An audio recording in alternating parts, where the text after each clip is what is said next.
Hi guys, and welcome to Quiet History Vault. Tonight we climb into a creaking covered wagon somewhere along the frozen American frontier, where the canvas snaps in the wind like a sail at sea, the oxen breathe steam into the dark, and your entire world rattles forward on wooden wheels that seem one pothole away from complete disaster.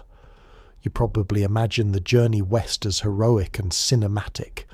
In reality, your socks are wet, your breakfast tastes faintly of smoke and salt pork, and there is a very real chance your wagon axle may crack in the middle of nowhere while everyone politely pretends not to panic. So before you get comfortable, take a moment to like the video and subscribe, but only if you genuinely enjoy what I do here. And while you settle in tonight, let me know your location and local time. I always love seeing where these late-night history journeys reach across the world. Now dim the lights, because morning on the trail arrives long before you want it to. You wake not from rest, but from cold.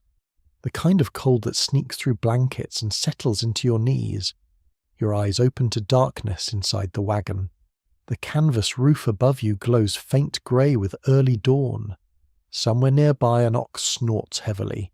Leather creaks. Somebody coughs outside. Another baby starts crying 2 wagons down, which feels somehow both distant and alarmingly close. The first thing you notice is your breath. Tiny pale clouds floating in front of your face. That is rarely a comforting sign indoors, or semi-indoors. The covered wagon exists in a strange category somewhere between house tent and moving punishment device. You shift beneath layers of quilts that smell faintly of wood smoke and damp wool. Every inch of space matters. Your elbow is pressed against a crate of flour. Your feet are tangled near cooking pots wrapped in cloth to stop them clanging during travel. Beside you, another sleeper mutters softly without waking. Privacy disappeared about 600 miles ago. Most emigrant wagons travelling west during the Great Migration years of the 1840s and 1850s were not enormous, glamorous vehicles like something from an old movie. Historians estimate many measured only about 10 feet long and 4 feet wide inside. That means entire families sometimes spent months packed tighter than modern commuters in an elevator that smells suspiciously of wet dog. And speaking of smells, the wagon has developed its own atmosphere. Cold canvas, mud, sweat trapped in wool, animal grease used on the axles, coffee grounds, maybe onions if someone packed wisely. Human beings were very familiar with complicated odours in the 19th century. Modern deodorant is one of civilization's quieter triumphs. You pull on stiff boots that never fully dried from yesterday's riverbank slush. The leather feels frozen at the seams.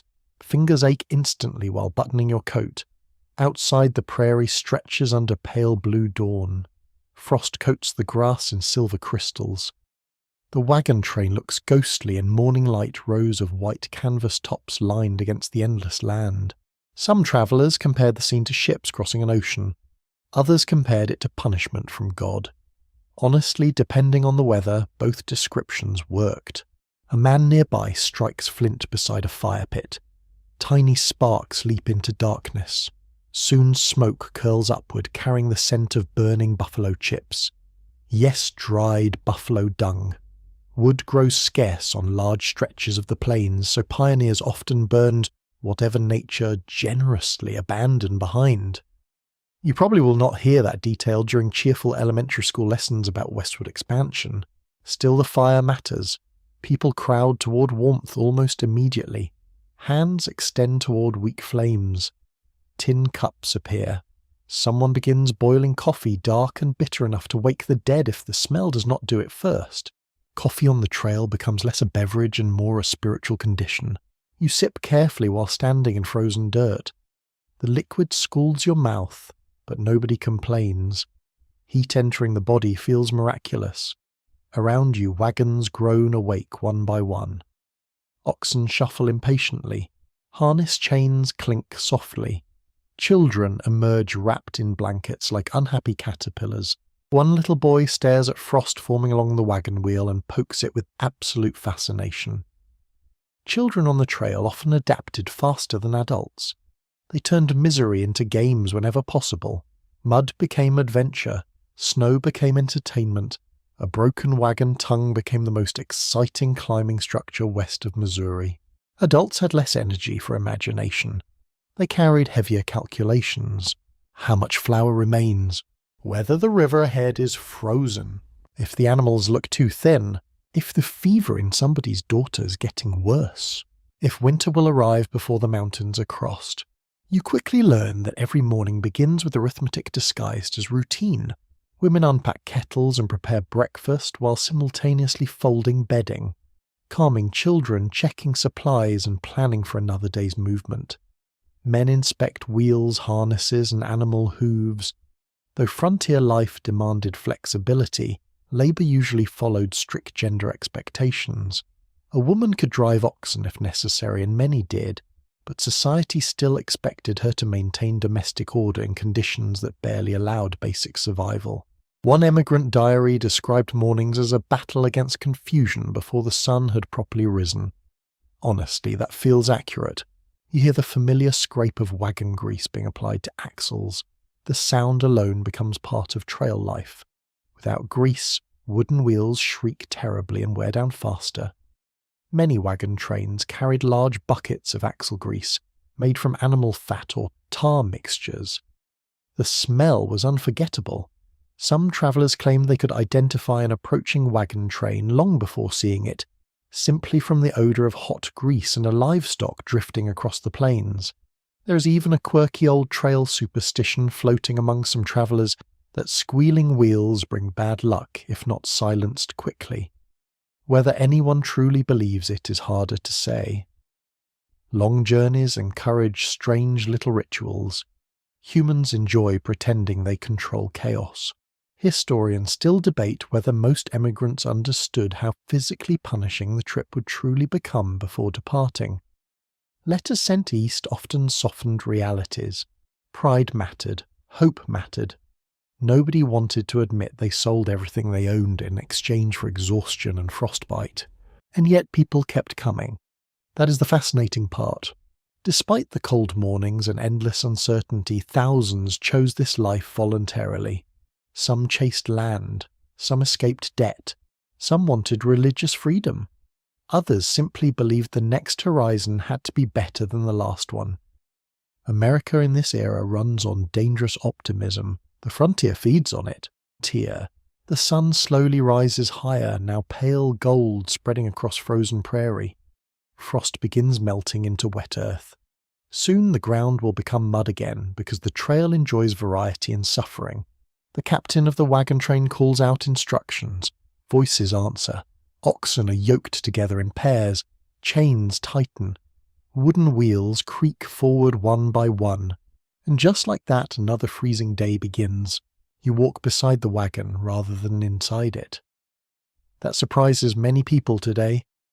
Covered wagons rarely carried passengers comfortably over long distances. The rough motion could bruise bones and crack teeth together painfully. Most emigrants walked beside their wagons for hundreds, sometimes thousands of miles.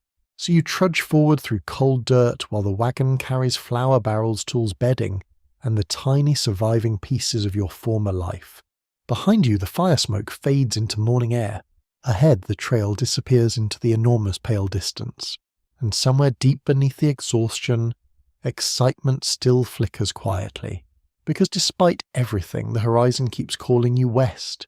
The wagon keeps rolling slow and stubborn, and now your attention turns to what it carries.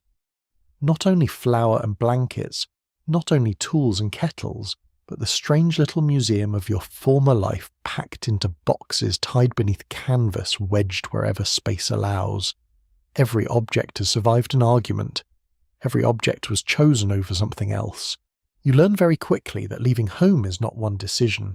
It is hundreds of tiny decisions made with tired hands. A spinning wheel too bulky. A cradle maybe if there is a baby coming. A favourite chair? Absolutely not unless you are prepared to hear about it from everyone each time the wagon sinks into mud. China plates, perhaps too wrapped in shirts because the heart is not always practical.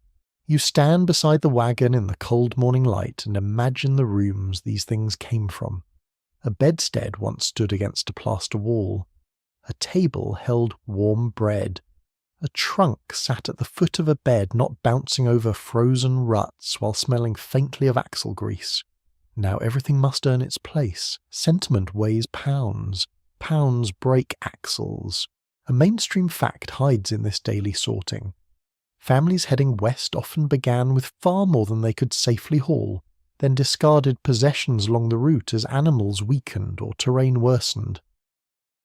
Trail accounts mention abandoned furniture books, stoves, barrels, tools, even heirlooms left beside the road.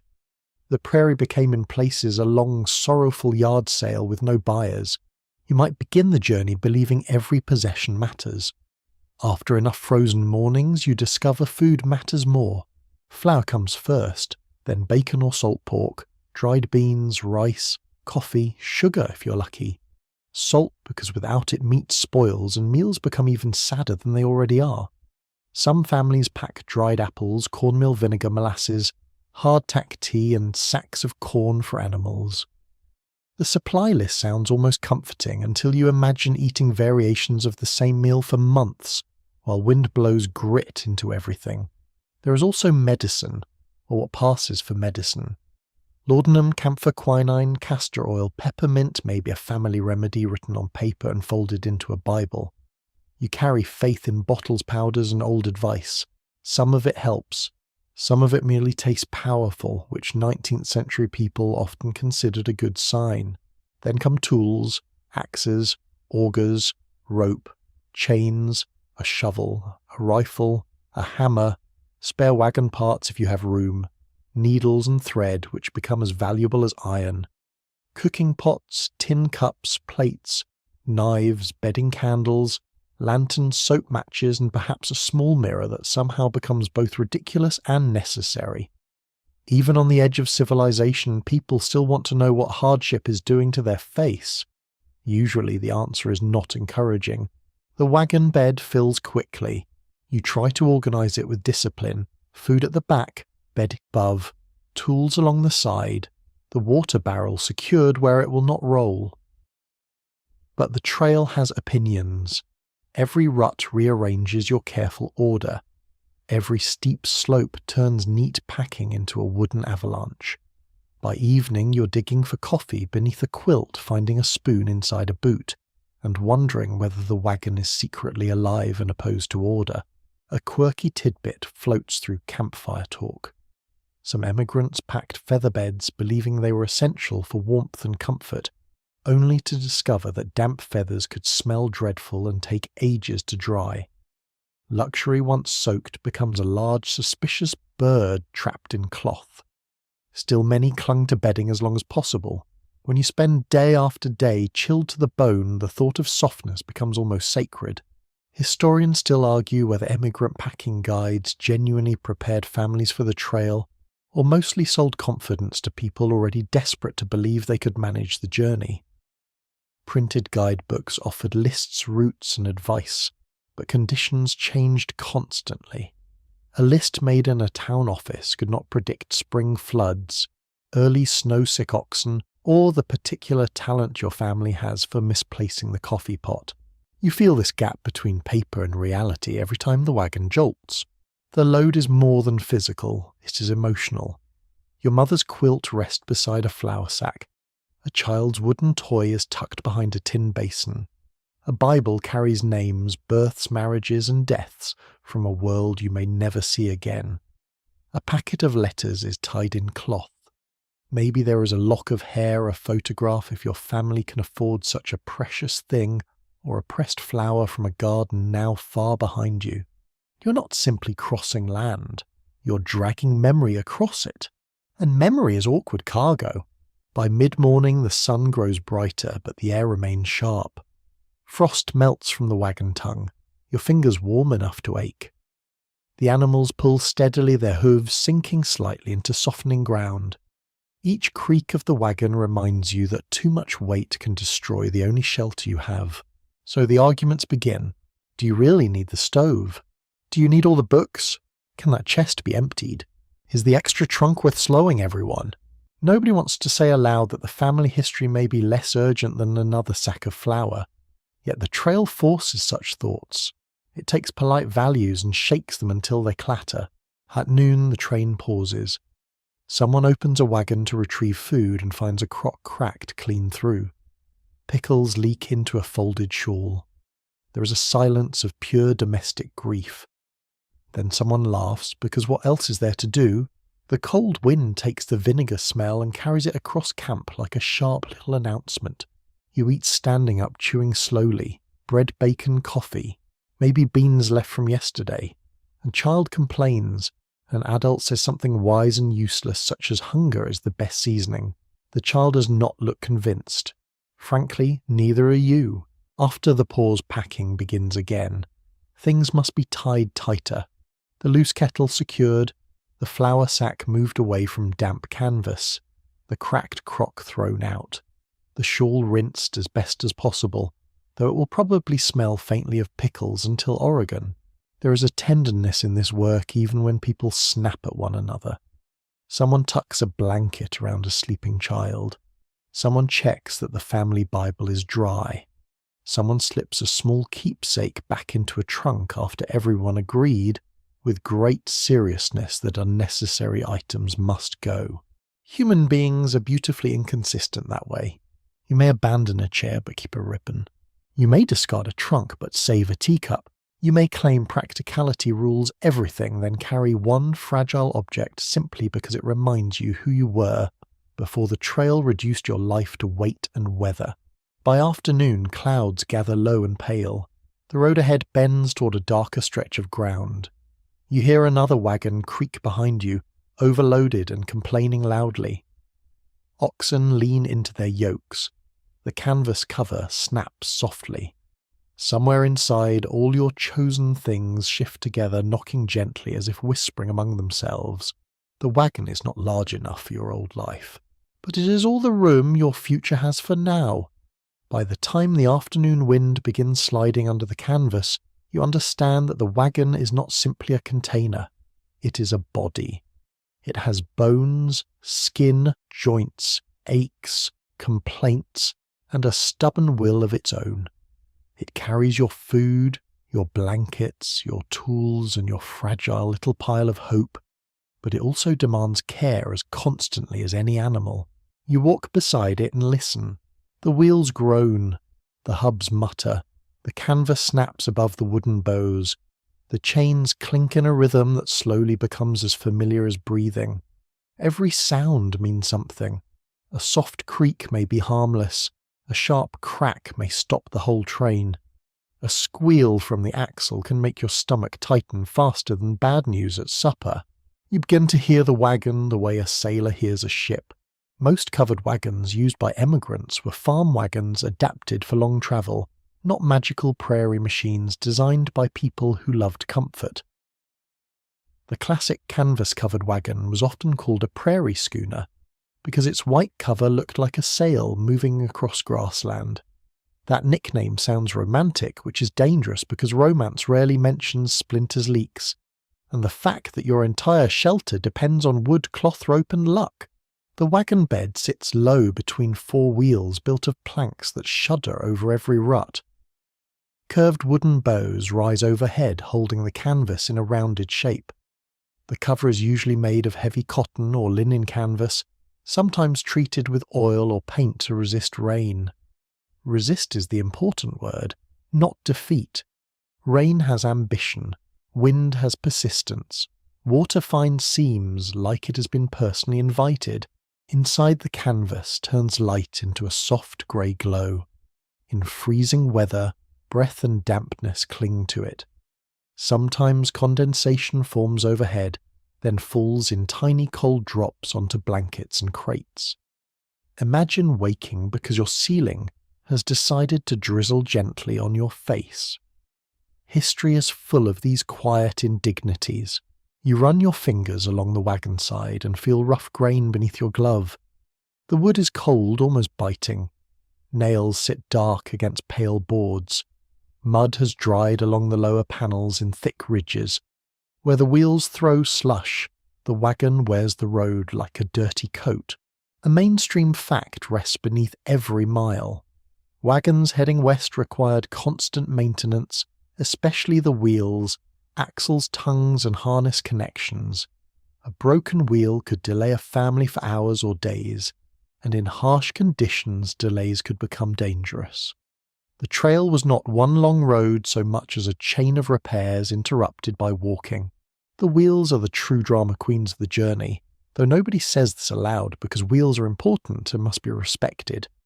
Each one is made of hub spokes, wooden rim, and iron tyre. The iron band holds the wooden sections together, but weather changes everything. In damp, cold wood swells. In dry heat it shrinks. Sometimes iron tyres loosen and must be tightened. Sometimes spokes crack. Sometimes the wheel sinks into mud until people gather with levers ropes and expressions of deep regret. You learn to fear certain sounds, a heavy thud from a hidden rock, a grinding scrape as the wagon slips against frozen earth, a sudden lurch that sends pots crashing together inside. Remember that cracked pickle crock from yesterday. The wagon remembers too and seems eager to create new household tragedies. Grease becomes one of your daily companions. Thick, dark, smelly grease applied to axles so the wheels turn without destroying themselves. It clings to hands, cloth, and memory. The odour is animal fat, smoke, tar dust, and something nearly impossible to describe politely. When it warms from friction, it grows stronger. If perfume makers ever create a scent called Frontier Regret Axle, grease will be the base note. There is a quirky tidbit in the old wagon world. Some travellers hung charms, bits of ribbon, or small keepsakes from wagon bows or harness pieces, not always from formal superstition, but from the human habit of giving personality to objects that keep us alive. A wagon might be cursed, blessed, stubborn, lucky, or somehow blamed for yesterday's oatmeal spill. Long journeys turn equipment into companions, and companions always acquire stories. Your wagon's canvas roof swells slightly as the wind catches it. The whole cover shivers. From a distance, these wagons may resemble gentle white boats, but up close they are noisy, drafty, crowded shelters with extremely poor suspension. Every jolt travels through the frame. If you ride inside, your bones learn the road in detail. This is why you usually walk. Inside the wagon, things must be tied down. Rope loops around barrels, quilts wedged between boxes, tools are wrapped so they do not stab through sacks. The rifle is secured but reachable. A lantern hangs where it can be found in darkness. There is a logic to the packing, but the trail argues with logic every few minutes. The wagon tongue extends forward to the team. Oxen are common because they are strong, steady, and more affordable than horses or mules. They are not fast, but speed is less useful when your life is travelling at the pace of tired hooves and cautious wheels. The yoke rests across their necks and the animals lean forward with slow, patient power. Their breath rises in white clouds. Their hides steam faintly after hard pulls. They smell of warm hair mud and the deep grassy sourness of cud. You learn that the wagon is only one part of a living system. Wood depends on iron. Iron depends on grease. Grease depends on someone remembering the bucket. The team depends on food, water, rest, and human attention. Humans depend on the team not deciding that today is the perfect day to panic beside a ravine. Historians still argue whether the standard emigrant wagon deserves its heroic reputation, or whether later memory polished a practical, uncomfortable farm vehicle into an American symbol larger than life. The truth as usual sits somewhere in the creaking middle. The wagon is impressive because it works at all. It is miserable because it works barely enough. As evening draws nearer, the land grows rougher. A shallow wash cuts across the trail, its edges hardened with frost. The lead wagon descends slowly. Men call to the team. Women steady loose items inside. Children are told to stand back. The wheels drop into the hollow with a deep wooden groan. Then the wagon rises up, the far bank canvas swaying chains, pulling tight oxen, straining. Your turn comes. You hold your breath without meaning to. The front wheels slip into the rut. The whole load tilts. Something inside bumps hard. The rear wheel catches against a frozen ridge and pauses. For one long moment nothing moves. The oxen lean forward. The wagon frame creaks like an old house in winter. Someone shouts gently as if politeness might persuade physics. Then the wheel breaks free. The wagon climbs. Everyone exhales. No axle snaps, no wheel collapses, no flour barrel bursts open like pale dust in the wind. This counts as triumph. By camp, the wagon looks unchanged to any stranger. Same canvas, same wheels, same mud. But you know better. You know the loose peg that needs tapping. The damp corner where water seeped in. The wheel that squealed too loudly after noon. The rope that frayed near the tool chest. You know its habits now. When darkness settles, the wagon stands beside the fire with its canvas glowing faintly amber. It is ugly, useful, fragile, beloved, and slightly ridiculous. It is not really a house, yet it shelters you. It is not really a ship, yet it carries you across a sea of grass and frost. It is not really alive, yet you listen when it complains. Tomorrow you will grease its axles again. Tomorrow it will carry your future one more slow mile west. By the next morning the cold has become personal. It does not merely surround you, it studies you. It finds the gap between glove and sleeve, the place where your scarf has slipped the thin patch near your boot seam, and it settles there with the quiet confidence of a guest who plans to stay. So you dress carefully, because clothing on the trail is not fashion, it is strategy.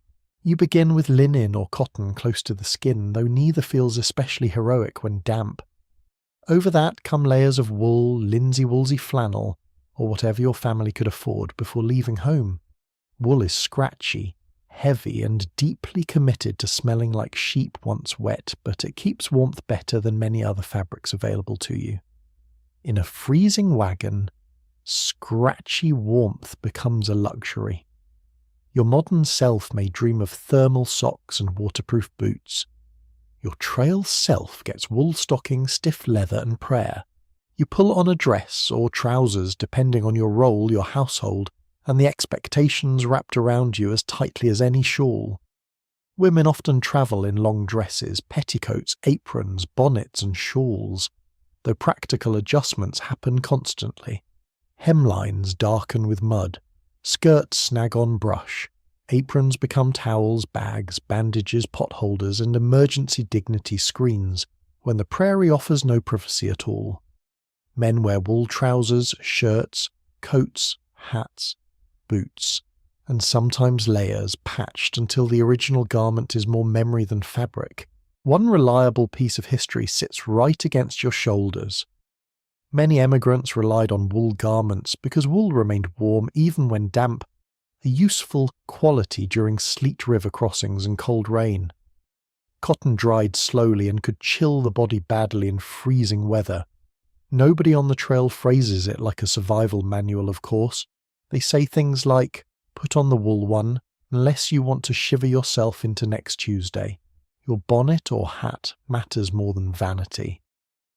The bonnet shades the face from sun, blocks wind, and keeps hair from whipping across your eyes while you walk beside the wagon. Men's broad-brimmed hats serve similar purposes, though they also gather rain dust and occasional insults from low branches. In winter, cold people add scarves, hoods, caps, shawls, or whatever can be tied around the head without preventing them from seeing the ox on the road or the next disaster approaching politely from the horizon. The sound of dressing is part of mourning now, cloth rustling, boots thudding against wagon boards, someone sighing while trying to pull on a damp stocking, a child protesting that a mitten itched yesterday and still itches today, as though wool might reconsider overnight. The wagon canvas snaps above you. Outside, chains clink and animals breathe steam. Inside, everyone becomes a bundle. A lesser-known trail detail appears in the way people used old fabric. Worn dresses, shirts, and sheets were rarely just thrown away. They became patches, wrappings, bandages, doll clothes, dishcloths, and quilting pieces. A torn sleeve might end up protecting a jar of preserves. A faded petticoat might become strips for tying parcels. The trail turned textile recycling into an art form long before anyone gave it a cheerful modern name. You step down from the wagon and feel the ground resist beneath your boots. Frost crunches, mud waits below it. That is the trouble with cold mornings near Thor. The surface looks firm, sparkling and innocent, while underneath lies a soft brown trap, eager to swallow your foot to the ankle. Your boots are supposed to protect you, but leather cracks seams leak soles where thin and laces break at precisely the least convenient moment. Naturally, people mend footwear whenever they can. Needles push through tough leather. Soles are patched. Rags are stuffed inside for warmth. If a child outgrows shoes, the family faces a practical crisis. Growing feet do not pause respectfully, because the wagon train is busy. Some children go barefoot in warmer conditions, but freezing weather makes that impossible. So socks are doubled, shoes are traded, and toes are inspected with worried eyes. The cold does not treat everyone equally. Older travellers stiffen faster. Babies cannot explain what hurts. Women managing skirts in icy mud face a different set of frustrations than men striding ahead with tools. Anyone already underfed feels the chill more deeply. The body needs food to make heat, and sometimes breakfast is thin coffee, hard bread, and bacon stretched too far. Your coat may be thick, but hunger opens windows inside you. Researchers continue to disagree over how much clothing advice in emigrant guidebooks reflected actual trail practice, rather than ideal packing lists written by people imagining neat families under cooperative skies. Diaries suggest adaptation mattered more than perfection. People wore what survived. They patched what tore. They layered what they had. They regretted what they left behind. By mid-morning, walking warms you. At first, your hands ache, then tingle, then begin working again. The shawl that felt essential at dawn becomes too warm on a slope. You loosen it, then tighten it again when wind sweeps across open grass. Clothing becomes a constant negotiation. Too much and sweat dampens your underlayers. Too little and the cold sinks in. There is no climate control except judgment, and judgment becomes difficult when your brain is busy wondering whether that cloud ahead means snow. The fabrics around you carry the smells of the journey. Wool holds smoke from last night's fire. Aprons smell of flour and grease. Gloves smell of leather reins and animal hide. A child's scarf smells faintly of milk. Your coat remembers rain-sweat campfire and the packed interior of the wagon. Nobody smells fresh. Freshness has stayed back east with polished floors and unrealistic expectations. Still clothing carries comfort. A shawl from home feels like a person's hand on your shoulders. A knitted stocking reminds you of someone who made it before you left. A child sleeps wrapped in a blanket that once lay across a familiar bed. Fabric becomes memory you can touch, in the cold that matters. Near noon, the wind sharpens, the prairie opens wide with no trees to break its force. It presses your skirt or coat against your legs. It lifts dust and tiny crystals of old frost into your face. Your eyes water, your nose runs. You wipe it with a cloth already serving too many duties and accept that elegance is no longer available. Someone ahead jokes that the wind is trying to undress the entire wagon train, which is rude but not inaccurate. A few tired laughs move down the line. Humour helps. So does complaint. Complaint is one of humanity's oldest warming technologies. As the trail rises, you glance back at the wagons. Canvas covers glow pale under the cold sun. People walk beside them wrapped in browns, greys, faded blues, dull reds, and the occasional brave scrap of colour. There is nothing glamorous about the scene, yet it has a quiet beauty. Not the polished beauty of paintings, but the lived beauty of endurance. Mittens patched at the thumb, a bonnet tied crooked under the chin, a coat handed down, altered, mended, and still doing its best. By evening the cold returns harder. Sweat cools beneath your layers, damp hems stiffen. Boots come off slowly with groans that sound older than anyone speaking them. Stockings are hung near the fire, not too close, because wool can scorch and the smell is unforgettable in the worst possible way. Children are bundled before sleep. Adults pretend they are not chilled through. Inside the wagon, you fold yourself beneath blankets that still hold the day's smoke.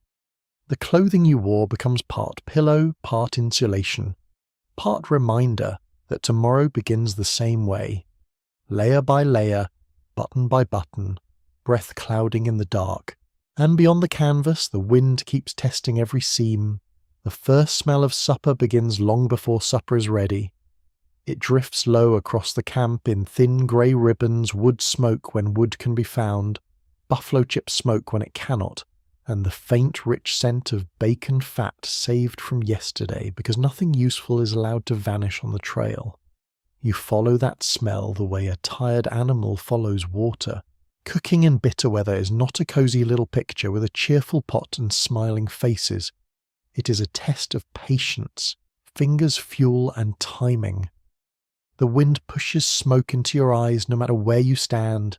The fire refuses to catch, then catches too well, then dies in a sulk. Your hands are stiff inside your gloves, but gloves are clumsy, so you remove them and instantly regret having hands at all. You kneel beside the fire pit, shielding the sparks with your body. The ground is damp from thawed frost. The tinder is reluctant. Someone has saved dry scraps in a tin, and those become precious as coins. A few curls of bark, a twist of paper, bit of cloth too worn for any other duty. You coax flame from almost nothing. When it finally appears small and orange, everyone treats it with a reverence, usually reserved for newborn babies and legal documents. On many stretches of the plains, emigrants used dried buffalo dung as fuel because trees were scarce. It burned surprisingly well when dry, and many travellers mentioned it in diaries, with a mixture of gratitude and disgust. There is something humbling about realising your hot coffee depends on yesterday's buffalo. History enjoys these little jokes. The smoke from buffalo chips smells different from wood. Less sharp, more earthy, with a dry barnyard edge that settles into clothing and hair. At first you notice it constantly. After weeks, you stop noticing which is how the frontier wins. Your standards do not collapse all at once. They quietly sit down and take off their shoes. Breakfast is often simple. Coffee boiled in a blackened pot. Cornmeal mush if there's time. Fried bacon or salt pork if supplies allow. Bread from yesterday hard at the edges. Maybe beans reheated from last night. In freezing weather, even plain food feels wonderful if it is hot. Steam rises into your face. You cup your hands around a tin mug and let the heat sting your palms. Tin cups have personalities. They burn your lips when the drink is hot and chill your fingers when it cools. They dent easily. They taste faintly metallic. They are perfect for reminding you that comfort is temporary and often noisy. The cooking gear travels inside the wagon, wrapped and wedged among sacks and bedding. A Dutch oven may be one of the most valued objects your family owns. Heavy, yes. Annoying to pack, absolutely.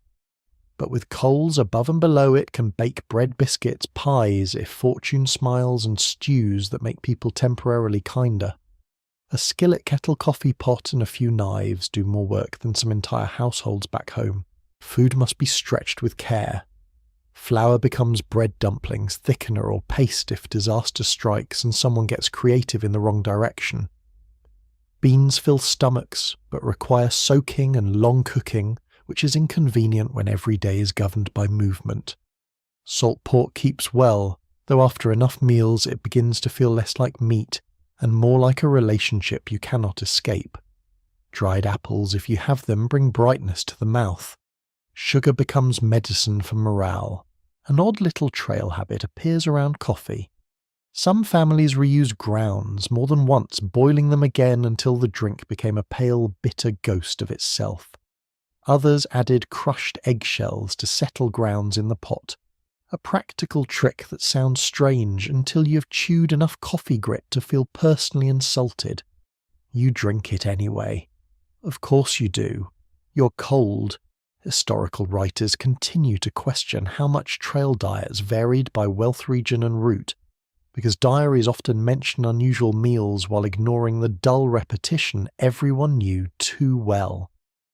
A traveller might carefully record a rare feast of fresh antelope, but skip over the 35th breakfast of bacon bread and regret. The ordinary is often too ordinary to write down even when it shapes every waking hour. By late morning, cooking things must be cleaned, or at least convinced to look cleaner. Water may be too precious for proper washing. Sandgrass, ashes and cloth all become part of camp dishwork. Grease is scraped and saved. A pan is wiped with yesterday's rag. You may feel skeptical about hygiene, and you would be correct, but the trail offers few perfect choices. Germ theory has not yet settled into ordinary household understanding, and even if it had knowledge, does not magically produce clean water and extra soap. The cold makes everything harder. Grease stiffens. Dough resists rising. Fingers move slowly. Water left in a bucket forms a skim of ice. If you need to cook before dawn, you work by lantern glow breath, clouding boots, slipping in frozen mud. The firelight turns faces gold and hollow. People stand close quiet at first saving word until coffee arrives. Children hover near food with the intense focus of small wolves. They ask when it will be ready. They ask again. Someone tells them soon, which is one of the great flexible words of human civilization. Soon may mean 5 minutes. Soon may mean after the bacon stops smoking like a chimney fire. Soon may mean please stop asking before I put you in the flour barrel. At midday, meals are usually quicker. Cold bread, bacon, cheese if any remains, dried fruit, maybe water from a barrel that tastes of wood, metal and yesterday's dust. You eat while standing beside the wagon or sitting on a trunk pulled into the sun. The wind cools food almost immediately. A biscuit warm in the hand becomes firm and chilly before you finish it. Still you chew swallow and feel strength return. Sometimes the land offers additions. Wild greens, berries, fish, game or trade goods from forts and other travellers. But relying on the land is risky. Seasons change, knowledge varies. Hunting consumes time and ammunition. Fresh meat is welcome, yet it must be cooked, shared, preserved or eaten quickly. Nothing is simple. Even abundance brings chores.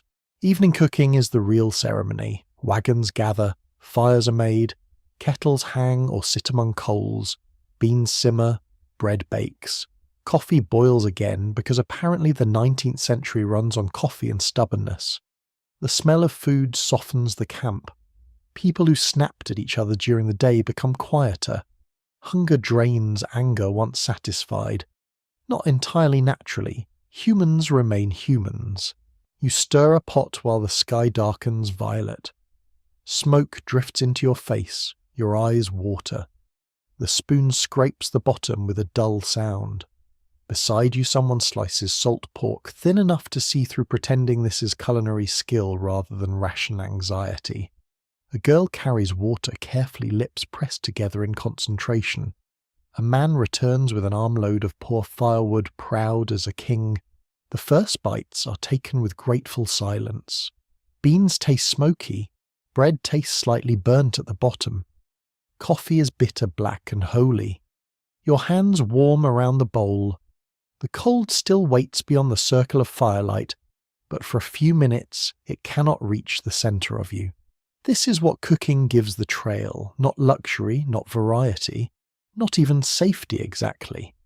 It gives a small island of order. Flour becomes bread, beans become supper, smoke becomes warmth. People gather close and remember they are more than walking bodies beside wagons. Later the pots are scraped. The fire sinks low. The smell of ashes clings to your shawl. Somewhere behind you the wagon creaks as someone climbs inside.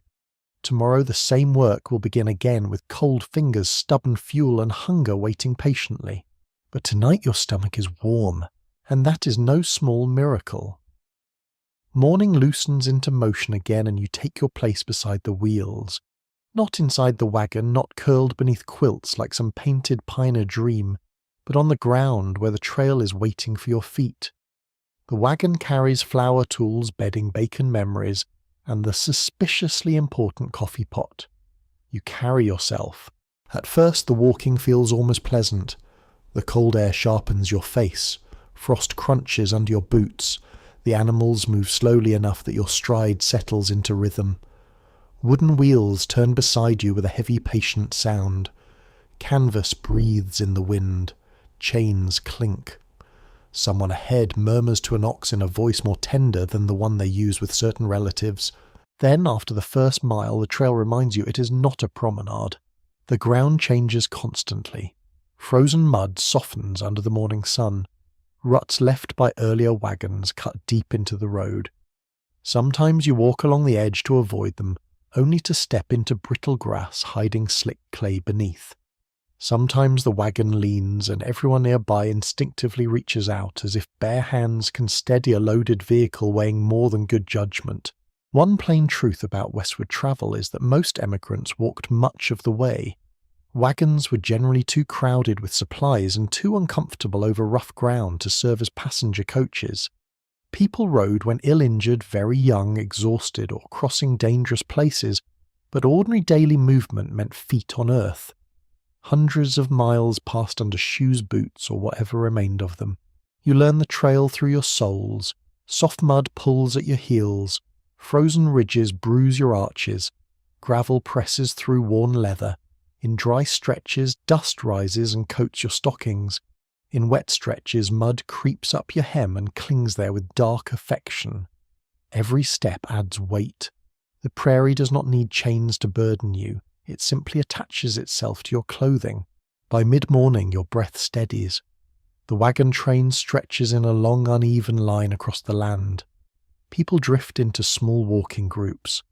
A woman with a patched shawl keeps pace beside you for a while. She sees little, but the silence is companionable.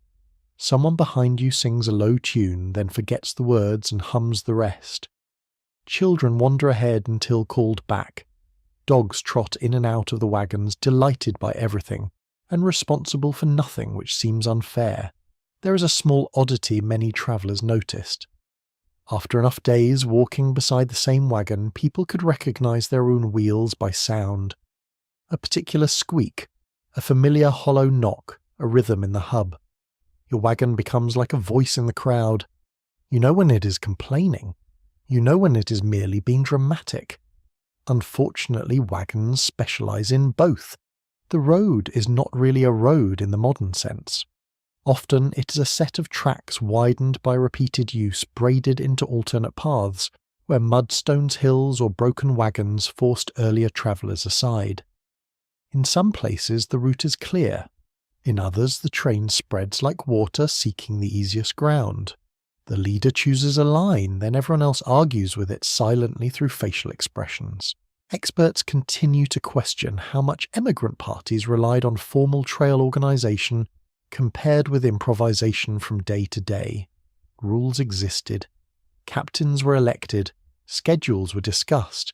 But weather animals, terrain sickness and personality all had votes too. A wagon train might look orderly from far away and feel like a slow-moving argument from within. The pace stays humble, perhaps 2 miles in an hour, perhaps less through bad ground. You begin to understand why distance feels different here. A modern person thinks of miles as numbers on a sign. You feel each mile as friction breath hunger and the repetitive ache behind the knees. 10 miles can feel like an achievement. 15 can feel heroic. 20 might make people quiet at supper. The wheels beside you sink into a muddy hollow. The oxen strain, their shoulders bunch beneath hide. The driver clicks his tongue and speaks their names. The wagon rocks forward, then stops. Everyone nearby pauses. This happens so often that frustration has become a group exercise. Someone fetches a branch for leverage. Someone else pushes at the rear wheel. You put your shoulder against the wagon side, feeling cold wood through your coat. Mud sucks loudly around the wheel. The oxen lean again. For a moment nothing moves. Then the wheel rises with a wet groan and rolls free. Mud spatters your skirt or trousers. Nobody thanks the mud for its contribution. You keep walking. There is always more walking. The day warms enough for frost to vanish, but the wind remains sharp. You loosen your scarf, then pull it back up. Sweat gathers under your layers and cools whenever you stop. Your body cannot decide whether it is freezing or overheating, so it experiments with both. A very impressive system, the human body, but not always considerate. At noon, the train halts near a shallow creek. The water edges are rimmed with thin ice. Animals drink first because without them the wagon becomes a shed with delusions. You crouch and wash mud from your hands in water so cold it seems to bite. Lunch is eaten quickly. Bread, cold meat, perhaps a bit of dried apple. The food tastes better than it should because your body has become a practical critic. After the pause, feet stiffen. Starting again is worse than continuing. The first steps after rest feel wooden and awkward. Older travellers rise slowly. Children complain dramatically, then run ahead moments later with offensive amounts of energy. You remind yourself not to resent them. Then you resent them gently. Afternoon brings dust where the ground dries. It lifts under hooves and wheels soft brown powder, drifting into mouths, eyes, and food.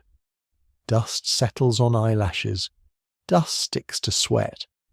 Dust enters the wagon and lies over the family Bible, the flour sacks, the folded quilts, and every little object carefully packed back in that impossible moving household. Yesterday's smoke, today's dust, tomorrow's mud. The trail believes in layering. Still there are beautiful moments. A hawk circles over pale grass. Sunlight strikes the canvas tops until they glow like quiet lanterns. The long line of wagons bends over a rise and disappears, then reappears against the sky. For a few breaths, the hardship feels almost grand. You understand how memory might polish this scene later, smoothing away the blisters and leaving only golden light. But your feet know the truth. By late day, each step is smaller. Conversation fades. The wagon's creak grows hypnotic. You look down more often than ahead, watching where you place your boots. The horizon still moves away no matter how long you chase it, which feels frankly rude. When camp is finally called, relief passes through the train like warmth. Wagons circle or line up depending on terrain and habit. Animals are unyoked. Fires begin. You stop walking and only then realize how much your legs tremble. The ground seems to continue moving beneath you, as if your body has become a wagon wheel and cannot quite remember stillness. You sit on a crate near the fire and remove one boot carefully. The sock beneath is damp. Your toes ache, but they are yours, and tonight that is success. Someone passes coffee. Someone laughs softly at nothing in particular. The wagon stands beside you carrying the day's dust on its canvas. Tomorrow you will walk again, not because you are brave every minute, because the wagon moves and your life moves with it. The children wake before dawn more often than anyone wants them to. Small bodies unfold from quilts inside the wagon, with sleepy confusion hair flattened in impossible directions, cheeks pink from cold air leaking through canvas seams. One little girl emerges wrapped entirely in a blanket, except for her eyes looking less like a pioneer and more like an annoyed caterpillar from a very difficult forest. You almost envy them. Children on the trail experience the journey differently from adults. The adults count miles, supplies, axle, grease weather signs, and the slow wearing down of animals. Children count frogs, clouds, strange rocks, songs, and opportunities to climb things they were specifically told not to climb. Their world still bends naturally toward play even when surrounded by hardship. That does not mean the journey is easy for them. Far from it. Young travellers walk enormous distances for small legs. They help gather fuel, fetch water, mind younger siblings, herd livestock, carry messages between wagons, and perform countless chores nobody writes songs about later. Many children learn quickly that complaining earns sympathy exactly once before the adults become too tired to negotiate with feelings. Yet they remain children. Human stubbornness begins early. A well-documented reality of wagon train life is that families depended heavily on children's labour during the journey west. Even very young boys and girls contributed daily work suited to their size and ability. Frontier survival rarely allowed the modern separation between adult responsibility and childhood freedom. If the wagon moved, everyone worked. The sounds of children weave through camp constantly. Laughter bursts out unexpectedly. Crying rises and falls. Tiny boots splash through mud. A boy drags a stick along wagon wheels just to hear the rhythm change. A girl hums while braiding a doll's hair, though the doll now wears scraps of patched cloth and smells faintly of smoke from sleeping too close to the fire. You notice how quickly games appear. Children race beside wagons until an adult notices. They collect feathers, stones, bones, and anything odd enough to feel treasure-like. They slide on frozen puddles, while their mothers shout warnings that arrive approximately 3 seconds too late. They invent stories about distant hills. One claims there are bears behind every tree despite the unfortunate lack of trees for several miles. An unusual little detail appears in many emigrant memories. Children sometimes adopted orphaned animal companions along the route, including injured birds, prairie dogs, stray puppies, or exhausted livestock nobody expected to survive. These creatures rarely improved wagon hygiene, but they offered comfort in a landscape that often felt enormous and lonely. Of course, adults then had the pleasure of explaining why a raccoon absolutely could not sleep inside the flour barrel. Inside the wagon, children occupy space with remarkable efficiency. One curls beside crates. Another naps beneath quilts while the wheels jolt beneath them. Babies are rocked by motion whether anyone intended it or not. Mothers nurse beneath shawls while trying to balance through rough ground. Older siblings hold infants when the adults need both hands elsewhere. Childhood on the trail becomes deeply communal because privacy is practically extinct. Scholars examining emigrant diaries still disagree about how children emotionally processed the migration experience, partly because younger children rarely left written accounts themselves. Adult memoirs often describe youthful excitement, but memory softens edges. A child may remember adventure while forgetting fear, or perhaps the opposite. The prairie had room for both. You walk beside a wagon where 2 brothers argue over ownership of a stick they found beside the trail. Not a special stick, just a stick. Yet they defend it with the seriousness of diplomats negotiating borders. 10 minutes later, the same boys are using the stick to rescue a beetle from a puddle. Human civilization begins exactly this way. Cold weather changes everything for children. Their hands chill quickly. Mittens vanish mysteriously. Noses run constantly. A child who falls into icy mud can become dangerously cold within minutes, so adults fuss, scold wrap, rewrap, and check tiny fingers for warmth. You hear the same phrases repeated daily. Pull your scarf higher. Stay close to the wagon. Do not walk ahead alone. Where is your other glove? No, you may not lick the frozen bucket. The last instruction exists because somewhere, sometime, a child absolutely tried it. Meals reveal another side of childhood on the trail. Hunger sharpens tempers and collapses manners with alarming speed. Children stare at cooking pots like devoted worshippers. They ask whether supper is ready while the fire is still being lit. One small girl tries to sneak bacon from a pan and burns her fingers slightly, then looks personally betrayed by physics. Yet when food finally comes, the camp softens. Children lean against parents while chewing bread. Babies fall asleep mid-meal. A boy proudly carries water without spilling much of it. Someone tells a story beside the fire and younger faces glow orange in the dark, listening with complete concentration. The prairie at night feels less frightening when words fill it. There are losses too. Some children become sick. Some are injured. Some disappear briefly in moments of terrifying confusion before being found beside the wrong wagon, entirely unconcerned about the panic they caused. The trail tests families relentlessly. Parents who already walk exhausted must still comfort nightmares, settle arguments, wash faces, mend clothes, and somehow create normality from motion and cold. One evening, snow begins falling lightly after sunset. Tiny flakes drift through firelight. The children react first, of course. They reach upward, laughing, trying to catch flakes on mittens and tongues, despite repeated warnings. For a few moments, the entire camp feels lighter. Even adults smile reluctantly. Then the snow thickens. Adults glance at the sky differently. Distances are calculated, bedding is checked, fires are fed higher, wet clothing becomes a concern. The children still see magic. The adults see tomorrow's mud. Both are correct. You notice how children absorb the emotional weather around them. If the grown-ups remain calm, they adapt surprisingly well. If panic spreads, children sense it instantly.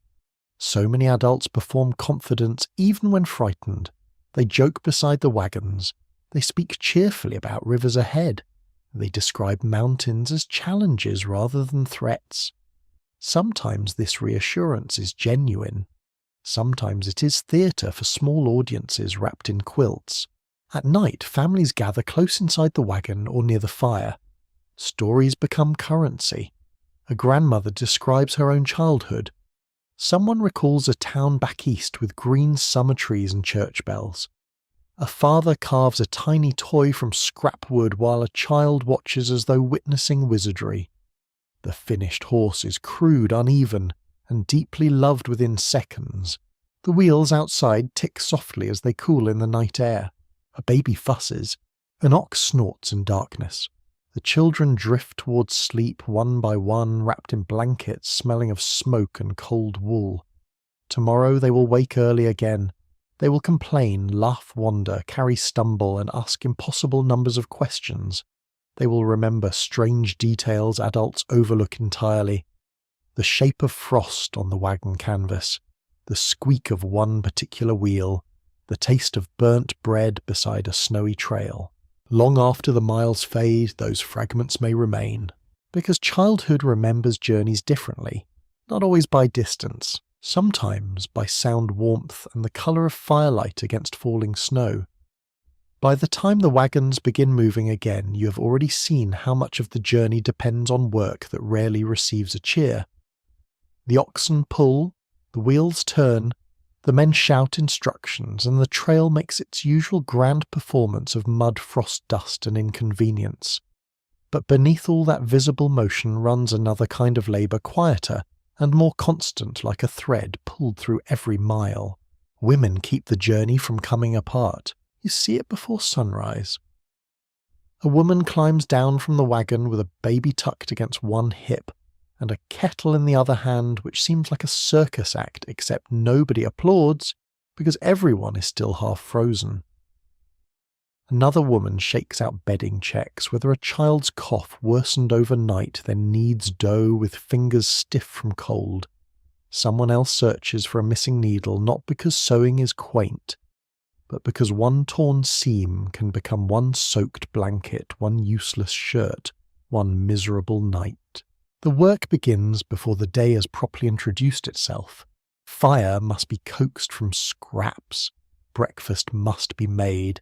Children must be dressed, fed, corrected, comforted, and located. The wagon must be repacked. Wet socks must be hung, then remembered, then pulled down before the train leaves them waving sadly beside the ashes. Water must be fetched if there is water nearby. If there is not, everyone talks about water in grim little sentences. One solid historical truth is that women on overland trails carried an enormous domestic workload while also adapting to tasks that crossed ordinary 19th century gender expectations.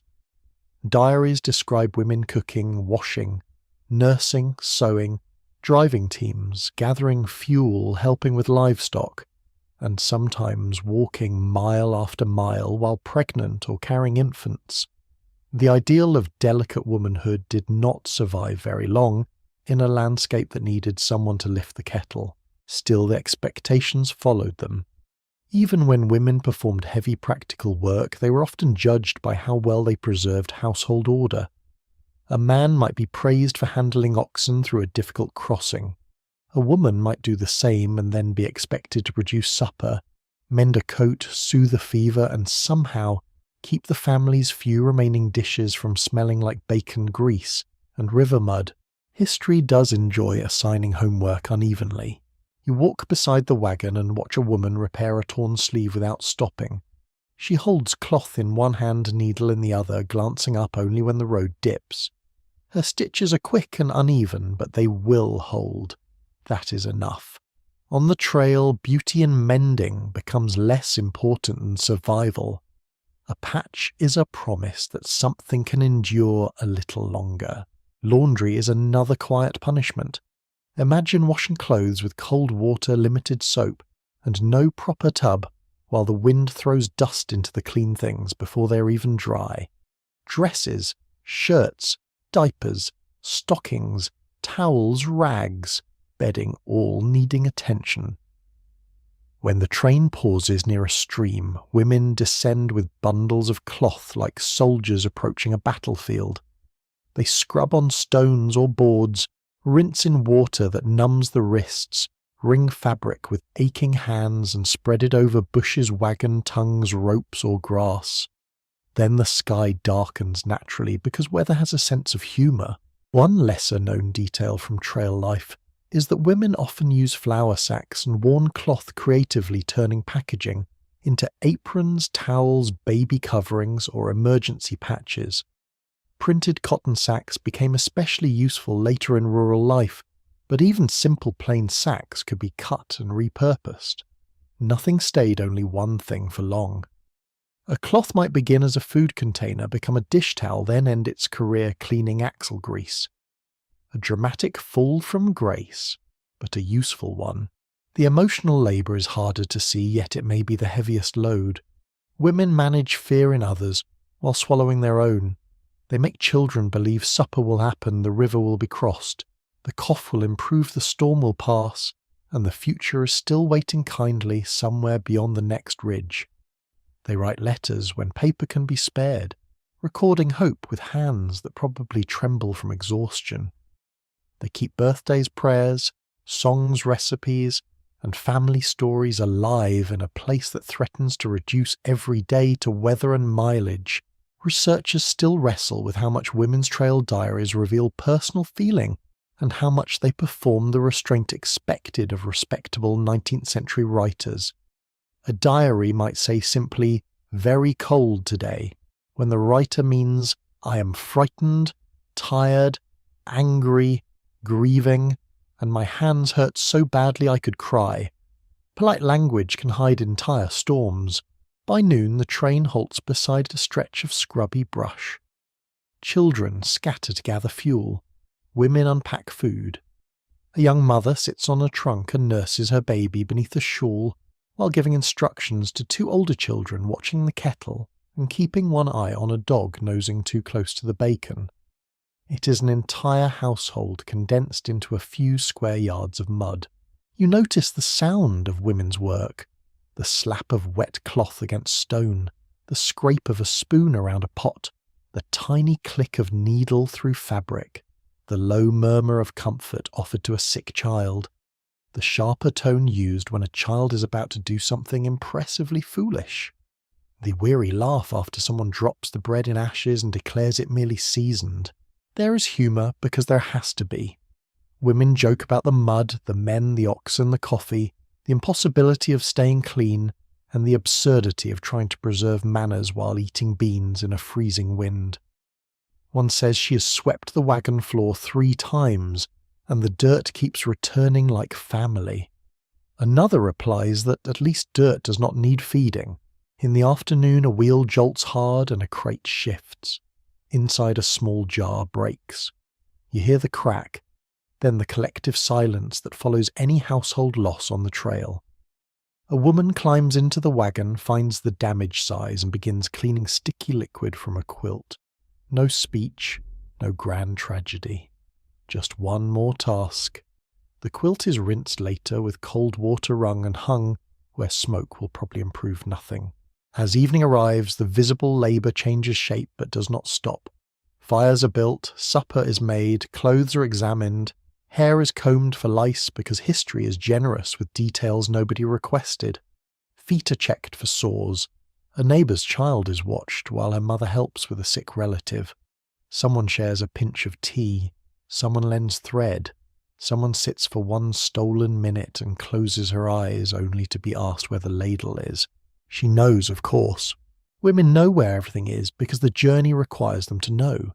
The coffee, the matches, the clean rag, the medicine bottle, the child's other mitten, the letter from home, the spoon nobody admits moving. Night gathers slowly over the camp. The wagons darken into bulky shapes. The firelight touches faces, tired hands, patched sleeves, loosened bonnets. For a moment the work pauses enough to feel its weight. Not finished. Never finished. Only paused. You settle near the wagon and listen to the low voices around you. A lullaby begins soft and worn from use. Somewhere close by a woman laughs quietly at something not very funny, and the sound is beautiful because it means she still can. The trail may remember captain's routes rivers and miles, but inside each freezing wagon survival is stitched, stirred, washed, lifted, soothed, and carried forward by hands that rarely stop moving. The next day belongs to animals before it belongs to people. Long before the sun clears the pale edge of the prairie, the oxen are awake, shifting their weight, blowing steam into the cold air, and regarding the human camp with a deep patience of creatures who know everyone depends on them, but nobody has offered proper thanks. You stand near the team while frost crunches underfoot. Their hides are rough beneath your hand, warm in places where muscle works beneath skin, damp along the neck where the yoke has pressed. They smell of grass, mud, hide breath, and the sour sweetness of cud. One ox flicks an ear as if listening to your thoughts and finding them unimpressive.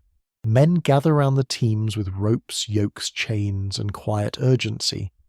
Some speak gently to the animals. Some bark commands. Some do both within the same breath, which is very 19th century. The wagon may be the symbol, but the animals are the engine.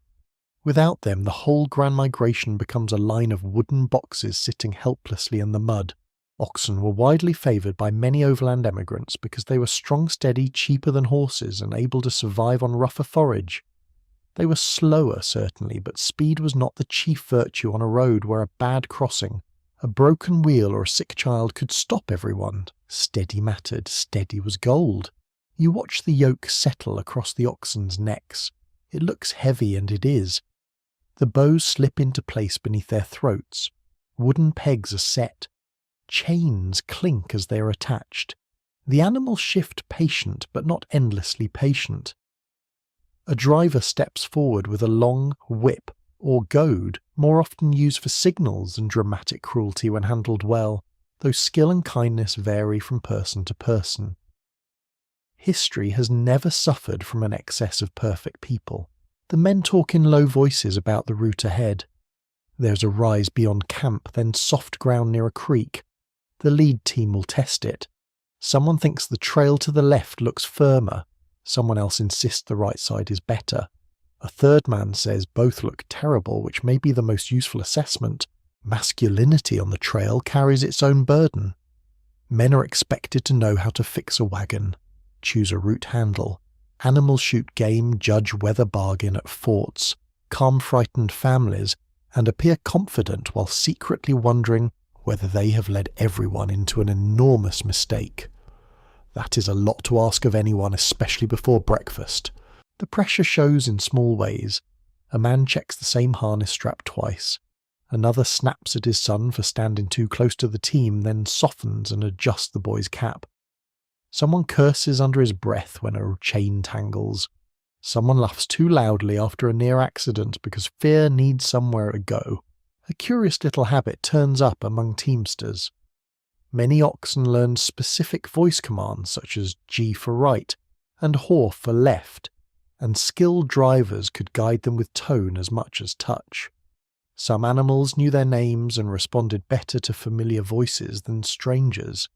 This means your survival may depend partly on whether Old Buck and Bright are in a cooperative mood. Humbling, yes. Also slightly funny unless you're on a slope. The wagons begin moving. The animals lean forward together, muscles bunching, hooves pressing into cold mud. The chains tighten. The wagon groans awake. You walk near the side, close enough to hear the leather creak, and the animals breathe far enough not to be stepped on by a hoof the size of a dinner plate. The first rise comes slowly. Oxen do not attack a hill. They negotiate with it. Each step is placed with care. The driver speaks steadily.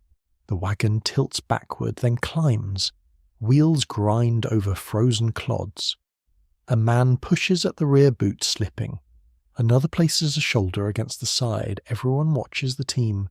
If they falter, everything falters. For a few minutes, the whole world narrows to animals, mud, wood, and breath. Then the wagon reaches the top. The team stops, sides heaving gently. Steam rises from their backs. The driver pats one broad neck and says something soft enough that only the ox hears it. You hear the tenderness anyway. Researchers continue to ask how emigrant men balanced authority with vulnerability on the trail, because diaries often record decisions and achievements more readily than fear. A man might write that the crossing was difficult, when the fuller truth is that his hands shook after the wagon nearly overturned, and his family watched him for reassurance. The record keeps the outline. The body of feeling must be imagined. Animals demand care through the entire day. They need grazing time. They need water. Hooves must be watched. Shoulders and necks must be checked for sores from the yoke. A sore that begins small can become serious if ignored. An exhausted team slows the train. A lost animal can ruin a family. A dead animal can end the journey. So the men count them constantly. Oxen, horses, mules, milk cows, loose cattle. Maybe a few sheep if someone was ambitious and optimistic. Children help drive smaller animals along, though livestock has a talent for wandering toward exactly the wrong patch of grass. A cow steps away from the line. A boy chases it. The cow trots faster. Several adults shout advice. None of it helps. Eventually the cow stops on its own, proving that all human effort was merely decorative. By noon the camp halts near water. Animals drink first again. You watch oxen lower their great heads and pull cold water into their mouths with slow satisfaction. Their breath ripples the surface.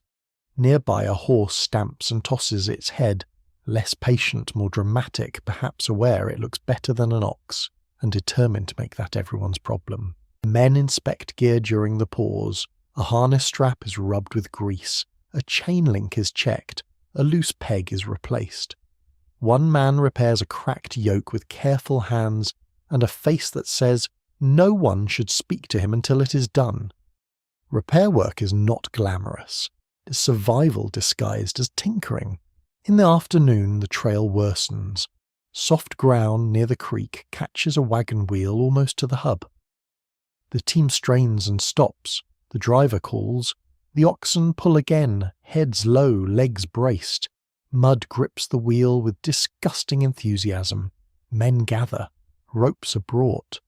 Another team is hitched to help. Voices rise, then settle because animals respond poorly to panic. The combined teams pull. The wagon shudders. Mud sucks and releases.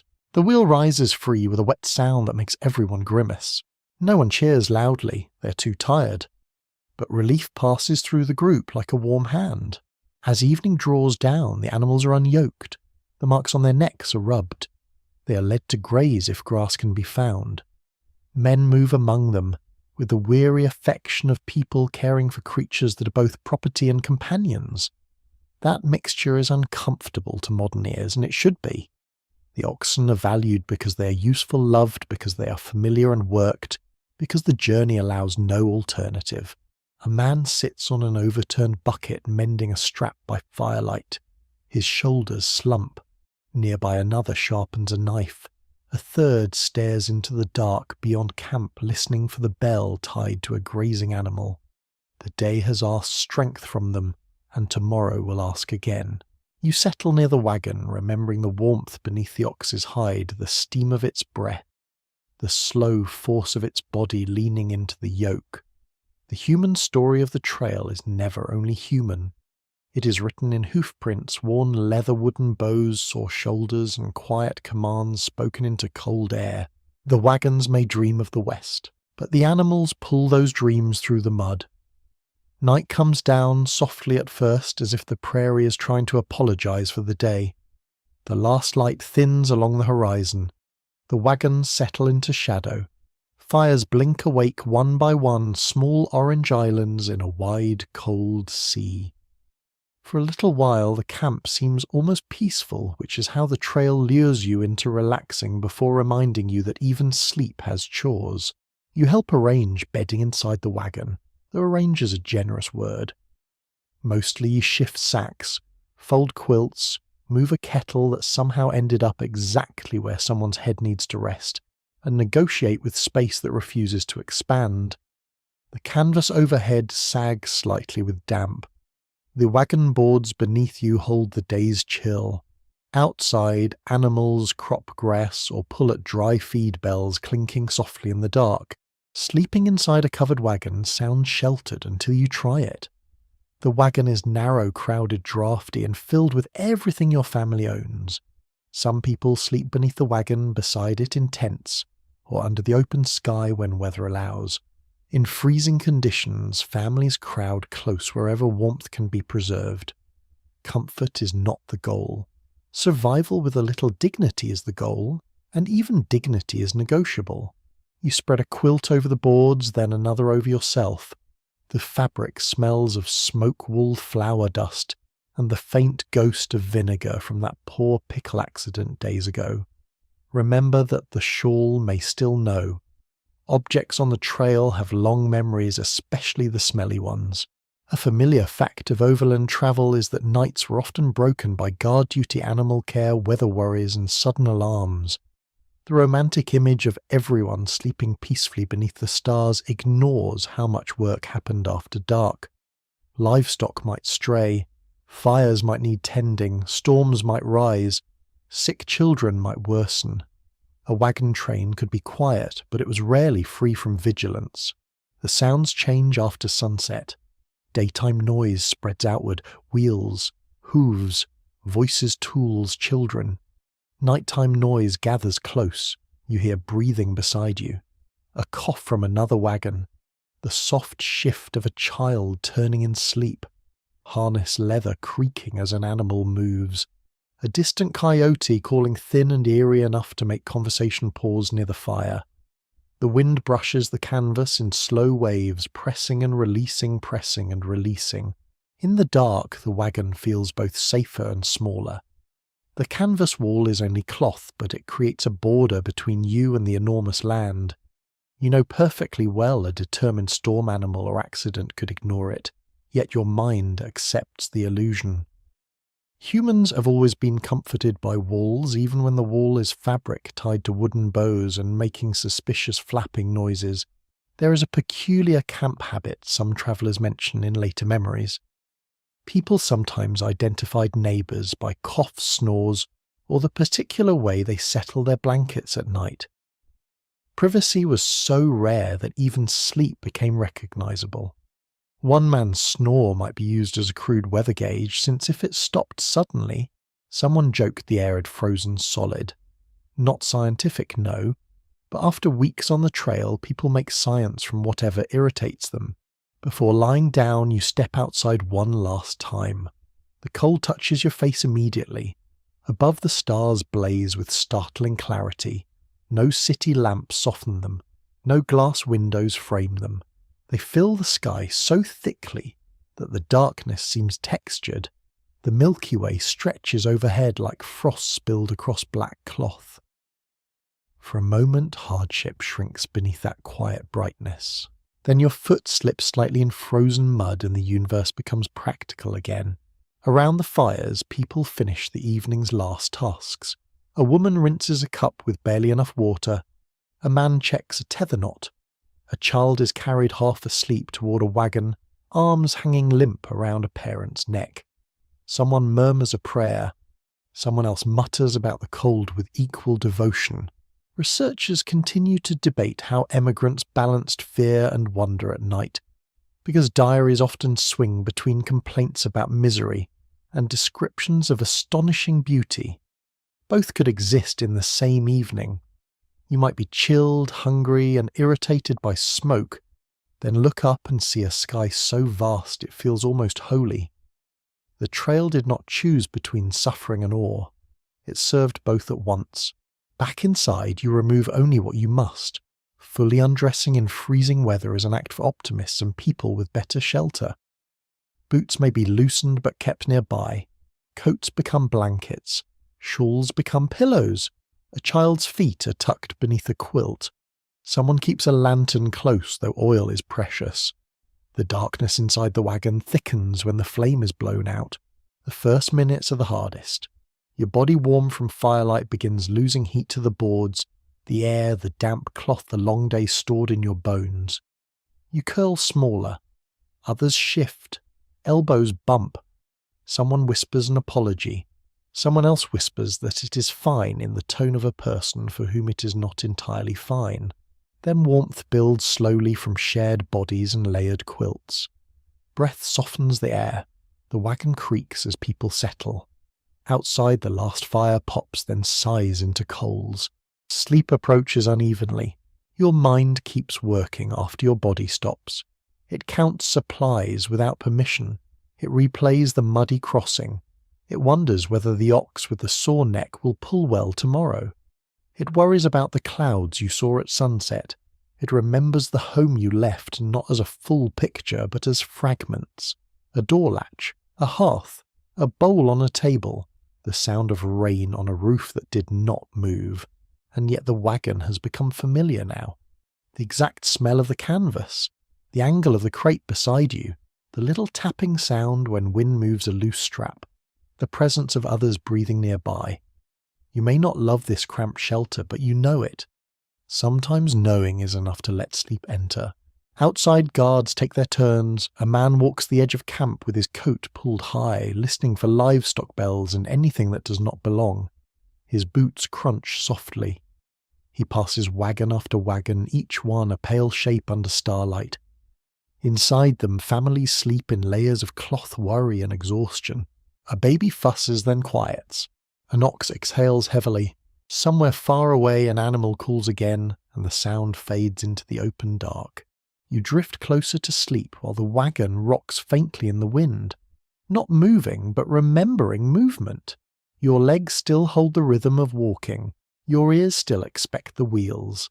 The day continues inside the body long after it ends. At last the cold loses its sharpest edge. The quilts grow heavy. The breath around you becomes steady. The prairie outside stretches silent and silver beneath the moon. Tomorrow waits beyond the canvas patient as ever, with more mud, more miles, more smoke, more coffee, more questions. But for now, inside this narrow wooden box beneath cloth that snaps softly in the night air, you are held in a fragile pocket of warmth. And sleep, when it finally comes, arrives like a mercy. The cough begins quietly. Just a rough little sound from somewhere near the middle wagons during breakfast, almost lost beneath the clatter of kettles and the low voices of people trying to wake themselves with coffee. Nobody reacts at first. On the trail, everybody coughs eventually. Dust settles in throats. Smoke drifts through camp. Cold air cuts the lungs raw before sunrise. A cough is ordinary. Then it stays. By afternoon, the woman wrapped in the faded blue shawl walks more slowly. Her face has lost colour beneath the windburn. Someone says she should ride in the wagon for a while. Someone else quietly asks whether there is enough room. There never really is. Illness on the trail changes the atmosphere immediately. Conversations soften. People glance toward the sick wagon without appearing to glance. Children are told not to bother the patient. Fire seems smaller somehow. The prairie itself feels less friendly, though to be fair, the prairie rarely worked very hard at friendliness to begin with. One unavoidable reality of overland migration was the constant presence of disease and injury. Travellers faced cholera, dysentery, influenza, fevers, frostbite-infected wounds, measles, exhaustion, and accidents, with limited medical care available. A minor illness in town might become dangerous on the trail simply because rest, warmth, clean water, and proper treatment were difficult to secure. You notice how quickly people begin offering remedies. A spoonful of vinegar, peppermint drops, mustard plaster, hot tea, cold water, no water, wrap her feet warmer. Let the fever sweat out. Keep the wagon aired. Close the canvas tighter. Every person carries inherited wisdom from somewhere else, and every person believes at least part of it firmly. Medicine in the mid-19th century is a landscape of partial knowledge, folk traditions, hopeful guessing, and occasional real effectiveness hidden among alarming ideas. The medicine chest itself rattles inside one wagon near the front of the train. Small bottles wrapped in cloth, castor oil, laudanum, calomel, camphor, quinine, herbs bundled in paper, ointments whose smell alone feels medicinal enough to frighten disease away. Sometimes the treatments help, sometimes they worsen things. Sometimes the patient recovers because bodies can be astonishingly resilient despite human assistance. One strange little custom appears around camp whenever someone falls ill. People begin recommending recipes almost as often as medicines.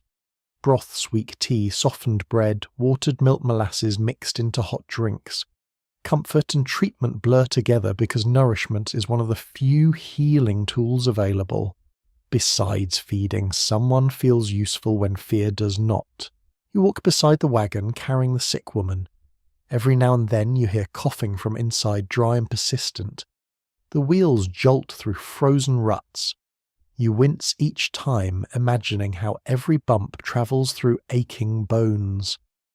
Another woman climbs in periodically to sit beside her, adjusting blankets, wiping sweat, murmuring reassurance. The cold complicates everything. Wet clothing chills the body quickly. Frostbitten fingers turn pale and numb before pain arrives. Water freezes at the edge of buckets overnight.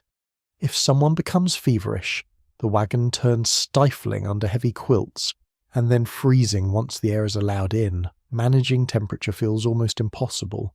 Medical historians continue discussing how emigrants understood illness through a mix of practical experience, religious interpretation, and older theories about balance within the body. Germ theory had not yet reshaped ordinary thinking. Many travellers blamed bad air, weakness, weather, diet, or moral strain. In fairness, the trail provided plenty of all five. At midday, the train stops near a creek lined with brittle grass. Ice rims the shallows. You crouch beside the water, filling a kettle, while nearby two men examine another traveller's hand. He sliced the palm badly while repairing harness leather. The cut looks angry and swollen now, red, creeping toward the wrist. One man recommends whiskey. Another suggests salt. A woman arrives carrying clean cloth strips and quietly takes over because the men have mostly been discussing the injury, rather than helping it. The wounded traveller tries to joke while the cut is washed. He says he would rather fight a bear than another wagon repair. Nobody points out that he has never fought a bear either. The water turns pink briefly before carrying the colour downstream. You begin noticing how carefully people watch each other's faces now. Pale skin, flushed cheeks, glassy eyes, a person lagging behind the wagon, a child too quiet during supper. Everyone becomes a reluctant amateur physician, because survival depends partly on early attention. The trail punishes delay. Evening falls colder than usual.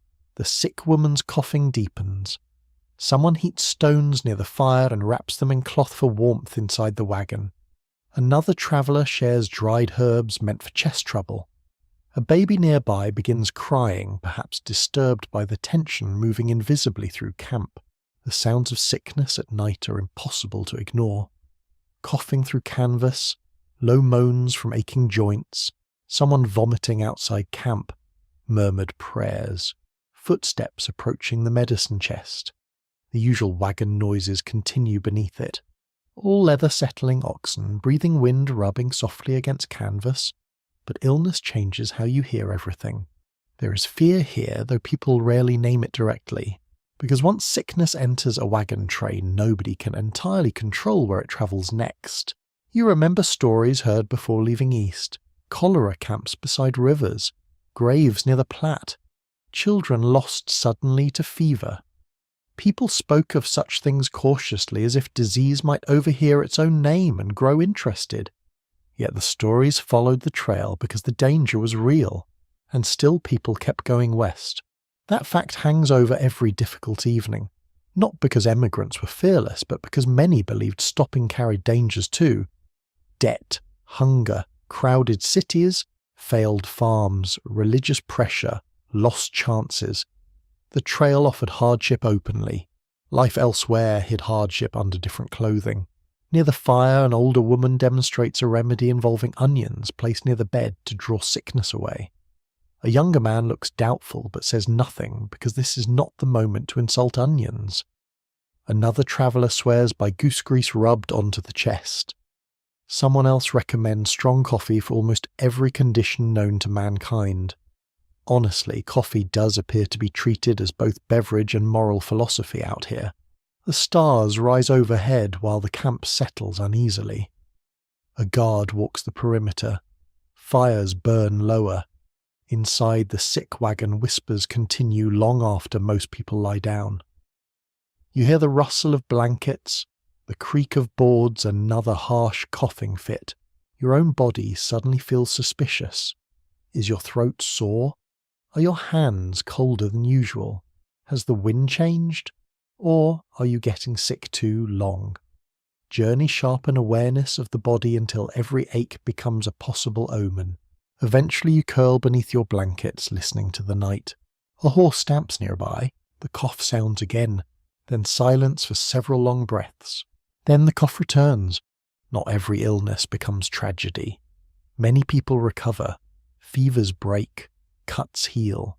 Strength returns slowly beside the wagon fire. But the uncertainty never leaves entirely. Out here, far from towns and doctors and sturdy warm houses, the human body feels fragile in a way modern life often allows you to forget. You fall asleep with the smell of smoke in your clothes and cold air slipping through the canvas seams, and somewhere in the dark someone is still awake beside the sick bed waiting for morning and hoping it brings improvement instead of worse news. By morning the trail has narrowed toward water. You hear it before you see it, a low rush beneath the wind, steady and cold, moving somewhere beyond the grey grass and leafless brush. The sound changes the wagon train at once. People walk with more attention. The oxen lift their heads. Children are warned not to run ahead, which of course makes the river seem instantly more fascinating to them. Water on the trail is blessing, obstacle, mirror and threat all flowing together. The creek from yesterday was simple enough. This is different. The river lies ahead under a pale winter sky, broad and dark between frozen banks. Along the edges, thin ice clings like broken glass. Farther out, the current moves beneath a skin of ripples, black in places, silver in others. It doesn't look dramatic in the theatrical sense. It looks worse. It looks practical, cold, strong, completely uninterested in your plans. The wagons halt well back from the bank. Men move forward to inspect the crossing. Women gather children close. Animals snort and stamp. The sick woman from the blue shawl wagon is quieter today, which might be a good sign or only a tired one. Nobody says much about it. The river has taken over everyone's thoughts. River crossings were among the most dangerous moments of overland migration. Wagons could overturn, supplies could be soaked, or lost animals could panic, and people could be swept away or chilled dangerously in cold water. When ferries were available, travellers often paid for them, but many crossings required fording rafting or waiting for conditions to improve. You stand near the bank and feel damp cold rising from the water. It touches your face differently from wind, heavier, sharper. The mud beneath your boots is slick, dark and half frozen. Broken reeds click against one another. Somewhere downstream, ice knocks softly against ice, a hollow little sound like cups tapping in a cupboard. The decision begins. How deep is it? How fast? Is the bottom sand, gravel, mud, or treacherous clay? Can the animals hold steady? Should the wagons be unloaded? Should canvas be removed? Should the train wait? Waiting sounds sensible until you remember food, weather, distance, and the restless arithmetic of the trail. A day lost here may matter later in snow country. A rushed crossing may matter immediately in the worst way. This is the sort of choice that makes leaders look older by supper. A few men test the water on horseback or with poles. One steps in near the edge and gasps despite himself.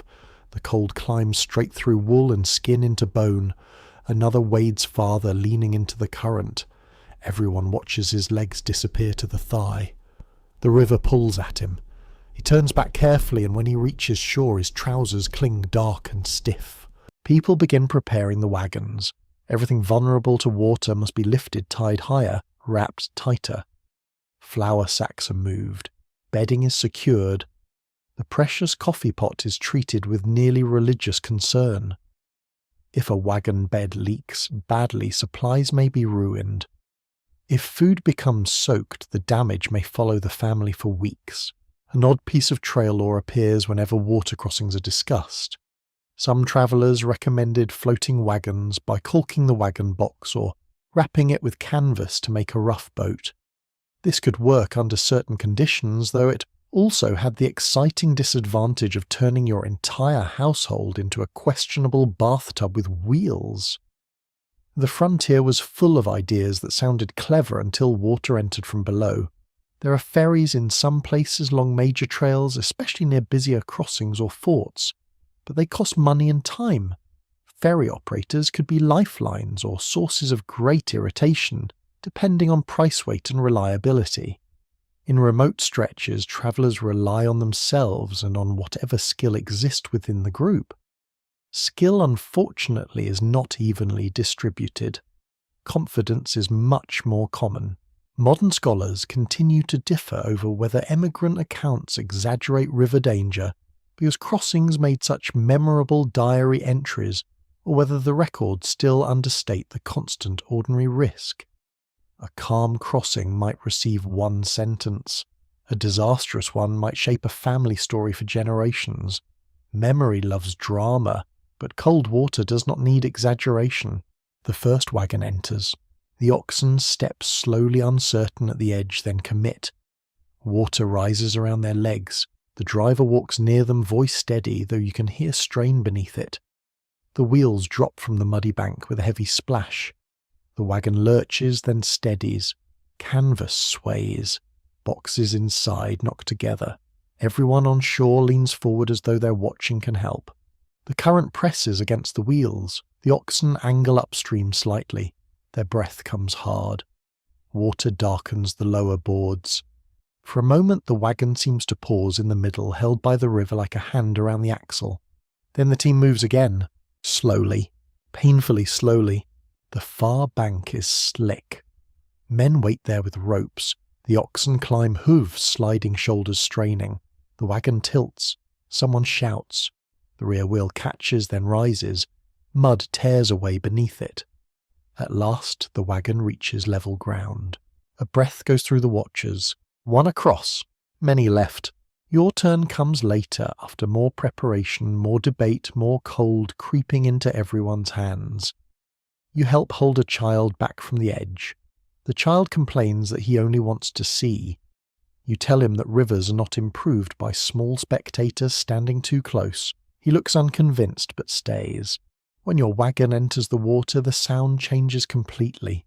The familiar wheel creak vanishes beneath splashing, sucking mud animal breath and the rush of current. You walk where told not too close, not too far, carrying a bundle held high against your chest. The water bites through your boots almost immediately. Cold climbs your legs with shocking speed. You try not to gasp because everyone else is pretending to be composed, and apparently foolish dignity travels west too. Midstream the wagon shudders. A barrel shifts. Someone cries out. The oxen hesitate. For one terrible heartbeat, the whole world is water and wood and the dark space beneath the wheels. The driver speaks sharply, then lower, steady again. The animals pull. The wagon moves. Your boots slide on stones. You catch yourself clutching the bundle so tightly your fingers ache. The far bank comes closer. Men reach down. A rope tightens. Mud pulls at the wheel, greedy and obscene. The team leans forward, muscles trembling. The wagon climbs by inches. Then suddenly it is up, dripping, muddy, intact. You stand on the bank with water running from your skirt or trousers, teeth nearly chattering, and feel a ridiculous urge to laugh. Not because it was funny, because it is over, and your body needs to do something with the fear. Camp forms earlier than usual on the far side. Fires are built quickly, wet clothing is peeled away, boots are turned toward heat, blankets are inspected, flour sacks are checked like wounded relatives. One corner of bedding is damp but not ruined. A small mercy. Someone discovers a tin cup missing and speaks of it with the grief of a person who has lost a dear friend. The river keeps moving behind you unconcerned. By dusk, smoke rises from the bank. The wagons stand in a ragged cluster, dark wheels streaked with mud. People drink coffee with both hands wrapped around their cups. The cold in your feet fades slowly into prickling pain. Children retell the crossing with heroic improvements, giving themselves important roles they absolutely did not perform. You look back at the water. It reflects the dimming sky, calm now that it has finished frightening everyone. Tomorrow there will be more trail, more frozen mornings, more labour.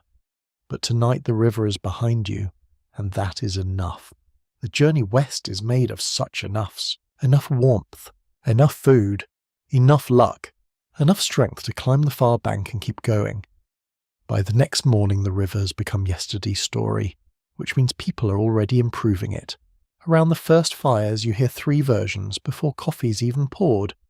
In one, the current nearly swept away an entire wagon. In another, a child was almost lost, though the child in question seems surprised to learn this, and continues eating bread with great calm. In a third, one ox behaved with the wisdom of a saint and should probably be given voting rights. The trail turns shared danger into shared storytelling very quickly. It has to. Otherwise everyone would simply sit down and stare at the mud. The wagon train moves onward, but something has shifted. A hard crossing reminds everyone that nobody travels alone, even if each family guards its own wagon, food arguments and private sorrows. Yesterday ropes were shared. Hands reached from the bank. Advice came from every direction, helpful and otherwise.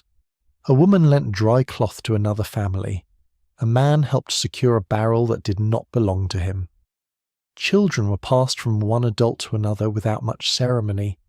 The trail creates community not by asking politely but by making isolation impractical. Wagon trains often formed for mutual aid protection, shared labour and decision-making. Many groups elected captains, created rules, assigned duties, and organised watches especially during difficult stretches. The level of formality varied, but cooperation mattered. A single family might survive alone for a while, yet a broken wheel, lost animal, dangerous crossing or illness could turn neighbours into necessities within minutes. You walk beside your wagon and listen to the social machinery turning as steadily as the wheels. News passes along the line faster than seems possible. Someone has a cracked axle pin, someone else has extra thread. One family is nearly out of coffee, which is treated as a serious moral emergency. The blue shawl woman is sitting up today. That news travels gently, bringing quiet relief. Gossip is not just entertainment here. It is information. Who has spare tools? Who is careless with fire? Who lets animals wander? Who knows how to mend harness leather? Who complains but still helps? Who borrows and does not return? Reputation becomes a kind of currency traded in glances and murmured comments beside the fires. Of course, community does not mean harmony. Please. Put dozens of tired people, hungry children, damp blankets, stubborn animals, and uncertain routes together for months, and you do not get a hymn. You get negotiations. Arguments begin over where to camp, how long to rest, when to start in the morning, how fast to travel, whether to wait for a sick person, whether to punish theft, whether to share scarce medicine, and whether someone's dog has become a public menace. It has. Everyone knows it has. The dog does not care. A small oddity in some overland groups was the use of written constitutions or agreements before departure. These could outline leadership, voting procedures, duties and rules for conduct. Imagine standing in the mud smelling of smoke and oxen, while democracy tries to organise itself beside a flour barrel. It sounds grand, and then someone still has to decide who washes the coffee pot. Specialists in social history continue to debate how democratic wagon train life truly was, since formal votes existed in some companies, while authority also followed gender, age, wealth, skill, and force of personality. A poor family might technically have a voice, yet a man with strong animals, useful tools, or loud confidence could shape decisions more heavily. Equality on paper and equality beside a frozen river are not always twins. By midday, the line halts near a patch of winter grass where the animals can graze. People spread out, though never too far. Women compare the state of damp bedding from yesterday's crossing. Men inspect wheels. Children collect sticks and immediately turn them into swords, staffs, fishing poles, and one extremely unnecessary snake. A little girl trades a button for a strip of dried apple. Both parties appear satisfied, though the economic theory is unclear. Meals bring neighbours together. A family with extra beans may share with one whose pot was soaked. Someone lends salt. Someone asks for a coal to start a fire. A young woman carries broth to the recovering traveller in the blue shawl. These acts are small, but they stitch the train together, not with sentiment, with repeated usefulness.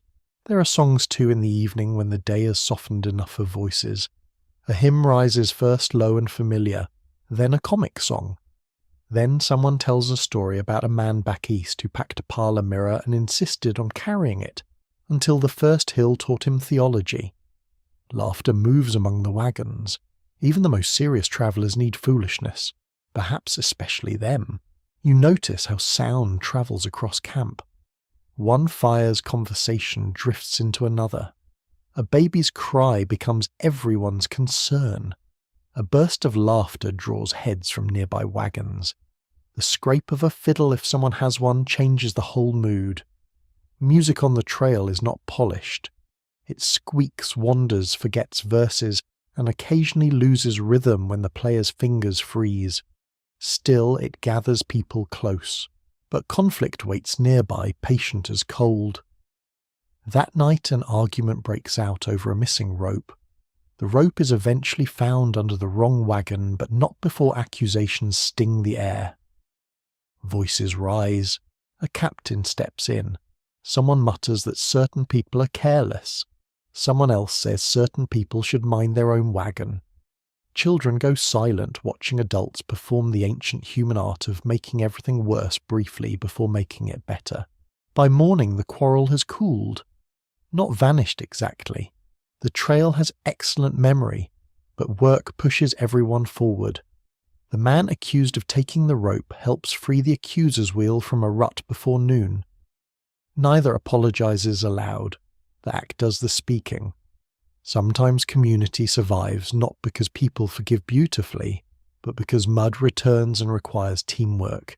The wagon train becomes a moving village complete with alliances, irritation shared, labour, borrowed goods, moral judgment, laughter, grief, and food, smells. There are no streets, only ruts, no houses, only canvas, no church bell unless someone carries one, which would be deeply impractical, so naturally someone somewhere probably tried. Yet the pattern is recognisable. Humans keep making society even while crossing emptiness. You begin to know people by their rhythms. The widow who wakes early and hums while packing, the old man who predicts weather with great confidence and mixed accuracy, the boy who always walks too close to the wheels, the couple who quarrel quietly then sit shoulder to shoulder by dusk, the captain whose patience frays after noon. The woman who owns the best needle and therefore holds enormous soft power. As twilight settles, wagons draw near again. Fires bloom. Smoke rises into the cold. You sit with a tin cup warming your hands while voices fold together around you. Someone asks where you came from. Someone else asks where you hope to settle. For a moment, the question feels too large. You answer with the name of a valley you have never seen, as if saying it can make it real. Around you, the train murmurs into evening. Not family exactly, not strangers anymore either. Something in between. A temporary village on wheels rolling west because no one can make it alone, and almost no one can admit how much they need the others. The land does not become empty just because the wagon train calls it open. That lesson arrives slowly first through small signs. A line of old lodge poles near a sheltered creek. Hoof prints that are not from your animals. A worn path bending away from the main trail. Smoke faint on the horizon so thin you wonder whether it is real. The prairie, which some travellers describe as vacant because it suits their dreams, begins quietly correcting them. You are crossing homelands. The wagons move through country known, named hunted, travelled, defended, traded across, sung about, remembered and loved by native nations long before your wheels carved ruts into the grass. The trail may feel new to you, but the land has histories older than your map. Every creek has meaning, every hill may have a story. Your wagon is not entering a blank page, it is rolling through someone else's world. Many major overland routes crossed lands connected to indigenous peoples, including Pawnee Lakota, Cheyenne, Arapaho, Shoshone, Nez, Perce, Ute, and many others depending on the trail and region. Encounters varied widely. Some involved trade guidance, curiosity, negotiation, caution, or assistance. Others unfolded under deep tension shaped by broken treaties, settler expansion, military pressure, disease, and the steady invasion of native territory. The wagon train grows quieter when riders appear in the distance. At first they are only small dark figures against the pale grass. Then they become people on horseback, moving with an ease that makes the wagons look clumsy and embarrassed. Your oxen plod. Their horses seem to float. Men in the train reach automatically for rifles, not always raising them but touching them. Women pull children closer. Children stare with wide eyes until told not to stare, which naturally makes them stare more carefully. The riders approach at an angle, not rushing, not hiding. The captain walks forward with two men. Hands are visible, voices remain low. The air holds that peculiar tightness that comes when nobody quite knows which story they are living in. Trade often begins with gestures. Food, tobacco, cloth, beads, metal tools, coffee, sugar, ammunition, horses, information. Sometimes emigrants seek help with routes or river crossings. Sometimes native people offer goods request payment for grass or timber, or simply observe the wagon train passing through. Misunderstanding is common because language, custom, and expectation do not match neatly. A gesture meant as hospitality might be read as threat. A request for payment might be dismissed by people who refuse to understand that they are using resources in someone else's territory. You stand near the wagon, smelling cold dust and animal hide, listening as objects are shown and examined. A bright cloth draws attention. A small tool is handled, weighed in the palm, returned. One child hides behind a skirt, peeking out as if the entire encounter has been arranged for dramatic effect. A dog barks once, then is firmly silenced by someone with better sense than the dog. A less familiar detail in trail memories is that some emigrants traded clothing or household goods for moccasins, fresh meat, horses, or local knowledge. Moccasins in particular could be prized when boots wore out, though they were not always suited to every condition.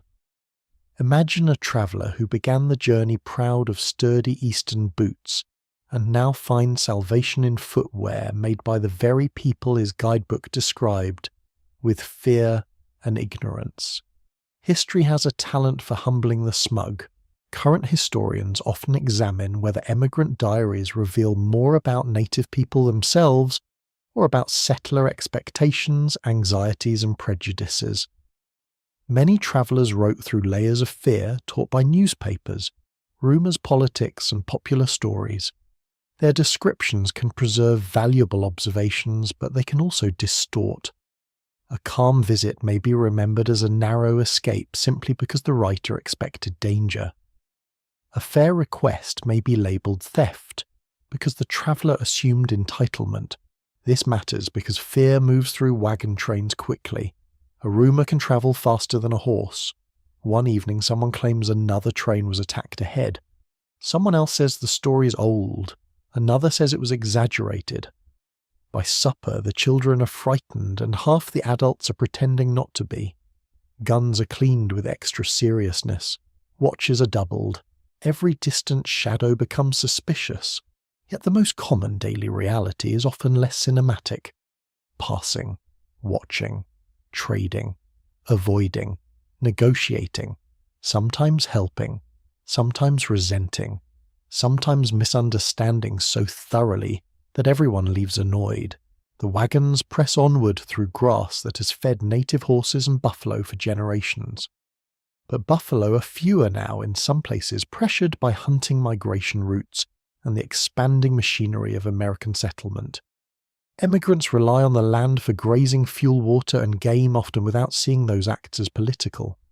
But they are political. Every campfire made from scarce wood matters. Every animal grazing near a creek matters. Every wagon wheel cutting a route deeper into the earth matters. You begin to feel the strange doubleness of the journey. For your family, the trail is hope, land, a new farm, a future imagined in green valleys and warmer kitchens. For native people, watching the wagons multiply year after year, those same canvas tops may signal loss disruption, disease, hunger, and military roads to come. The same scene holds opposite meanings depending on where you stand. There is no easy bedtime comfort in that, only truth spoken gently. At camp that night the encounter becomes conversation. Some speak respectfully of the rider's skill and dignity. Some repeat old suspicions. Some mention trades made fairly. Others complain that too much was asked. A woman who received dried meat for cloth says the exchange was generous. A man insists the wagon train must remain alert. Both may be responding to real experience. Both may also be shaped by what they already believed before the riders appeared. The fire pops softly, coffee boils. The children ask questions that adults answer poorly. Were they friendly? Will they come back? Whose land is this? That last question hangs in the air longer than the others. Someone says the government opened the route. Someone says treaties were made. Someone else falls quiet, perhaps because treaties are easier to mention than to understand. Many treaties were coerced, broken, reinterpreted, or ignored when land hunger grew strong enough. The wagon train may not discuss that fully by firelight, but the reality travels beside it all the same. You lie awake later under the canvas listening to the night. The wind moves softly over grass. An ox shifts nearby. A guard's footsteps pass the wagon. Beyond camp the land continues without needing your permission. Somewhere out there may be families in lodges, riders moving under stars, hunters watching weather, elders remembering trails older than any wagon road. The covered wagon feels smaller now, not only because it is cramped and cold, though it is definitely still both. It feels smaller because the story around it has grown larger. You are not just crossing America. You're crossing layered worlds, and every mile has witnesses. Morning comes pale and cold. The wagons prepare to move again. Ashes are scattered, ropes are tied. Children are counted, oxen are yoked. The trail stretches westward, familiar in its ruts and unfamiliar in its meaning. Behind you the campsite fades into trampled grass. Ahead the horizon waits, and somewhere beyond it others are watching the wagons come. The weather changes before breakfast. You sense it first in the silence. The prairie birds are quieter. The wind has stopped its usual restless movement and settled into something watchful. Frost lies thick across the ground, brighter than before, and the air carries that strange metallic sharpness that often arrives before snow. Even the oxen seem uneasy, shifting their weight and breathing steam into the grey dawn. Nobody says the word blizzard immediately. People on the trail are careful with certain words. Like sailors avoiding talk of storms at sea, emigrants learn that naming disaster too early feels unlucky. So instead, they say things like, looks colder, or clouds are building, or the always encouraging might be rough later. The sky answers by darkening steadily through the morning. You pull your coat tighter while walking beside the wagon. The wind returns in sudden hard bursts, flattening skirts against legs and driving cold through every seam in your clothing. Canvas tops snap violently overhead. Dust from yesterday has vanished beneath damp air, smelling faintly of snow and frozen earth. Weather was one of the greatest threats to overland travellers, especially during late-season journeys or mountain crossings. Sudden storms could halt wagon trains, freeze livestock, ruin supplies, and trap emigrants far from shelter. Exposure to cold and wet conditions became dangerous quickly when clothing, fuel, and food were limited. The first flakes appear near noon. Children notice them first naturally. A boy points upward with delight as tiny white flecks drift across the wagons. For one foolish, hopeful minute, it almost feels charming. The snow catches in hair and settles softly on blankets. Someone jokes that at least the dust will stay down. Then the wind shifts harder. The snow thickens, and the prairie disappears. It happens faster than seems possible. One moment you can see wagons stretched ahead in a long pale line. The next the world shrinks to a blur of moving white and dark wagon shapes looming through it like ships in fog. Snow lashes sideways. Your cheeks burn. Breathing hurts inside the nose and throat. The ground beneath your boots becomes slick and uncertain. The wagon train slows almost immediately. Wheels slide in muddy slush hidden beneath fresh snow. Oxen lower their heads against the wind. Drivers shout though their voices are torn apart before travelling far. Canvas cracks overhead like gunfire. A strange little survival trick appears during storms.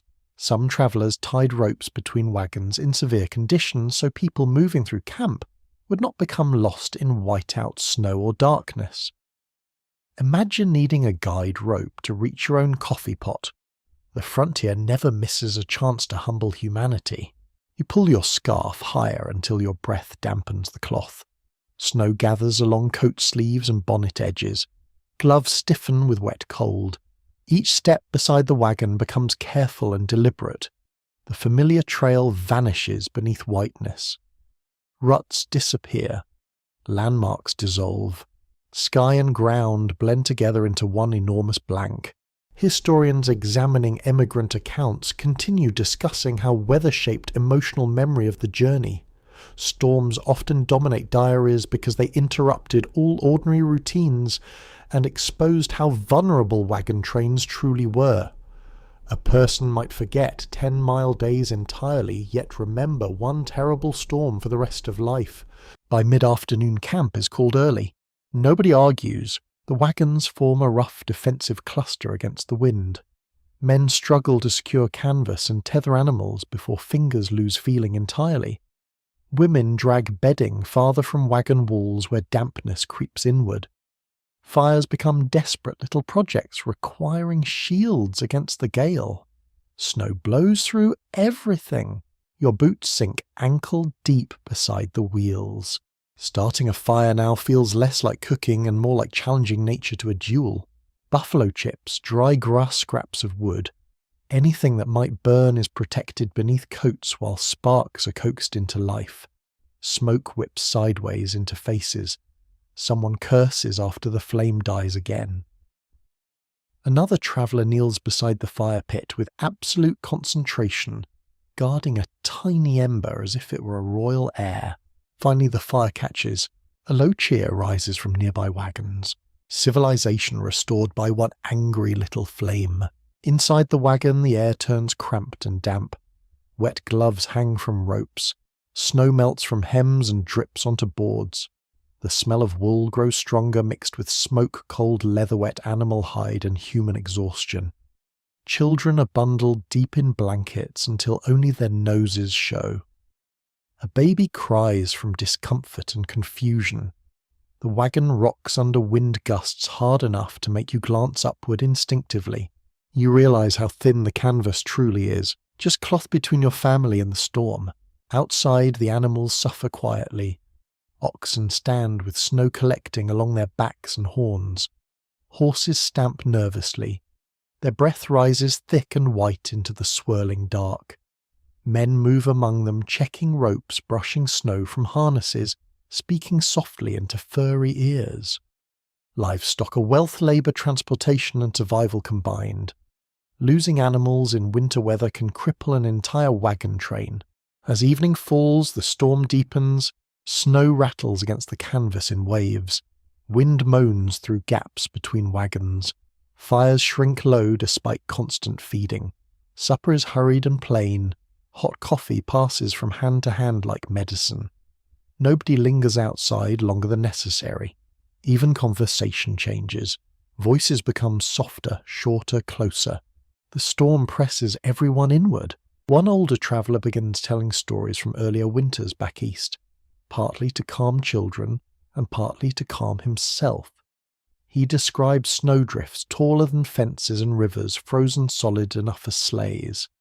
Someone mutters that none of those winters involved dragging a house across a continent. The old man admits this is a fair point. There is fear tonight, though most people disguise it as practicality. Will the snow stop? Will the animals hold? Will tomorrow's trail be passable? Is this only a storm or the beginning of deeper winter catching the train too far from safety?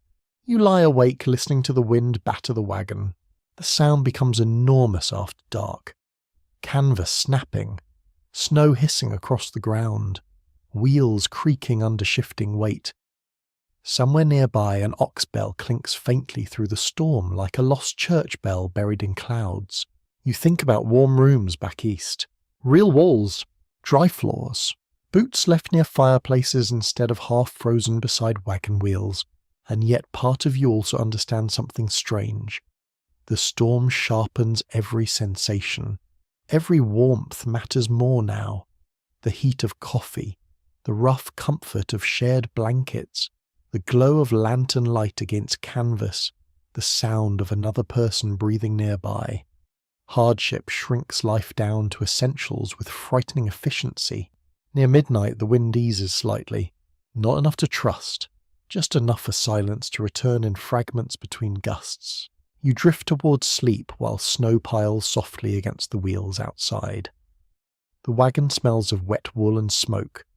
Someone shifts beneath blankets beside you. The storm still circles beyond the canvas, but exhaustion finally outweighs fear. Tomorrow the prairie may emerge white and glittering beneath the sun, or the storm may continue. The trail does not provide forecasts, only weather. And tonight weather has decided to remind every wagon crossing America how small it really is beneath the winter sky. Morning after the storm arrives pale and painfully bright. Snow covers the prairie in smooth white sheets broken only by wagon wheels, animal tracks and scattered dark patches where mud has already begun fighting its way back to the surface. The air feels sharper now that the wind has calmed. Every breath stings cleanly inside your chest. Frost sparkles along the canvas covers until the wagons look strangely beautiful, like something painted rather than endured. Then you notice the silence. Not ordinary morning quiet, a different silence, heavy, careful. People move more slowly around one wagon near the edge of camp. Voices stay low. No children are playing nearby. A man removes his hat despite the cold.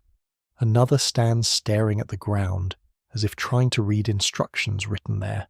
You already understand before anyone explains. Death travelled the trails as steadily as the wagons themselves. Disease accidents, exposure, drowning, childbirth complications and exhaustion claimed lives throughout the great migrations west. Some wagon trains lost only a few people, others suffered far more heavily. The journey demanded constant motion even from those carrying grief.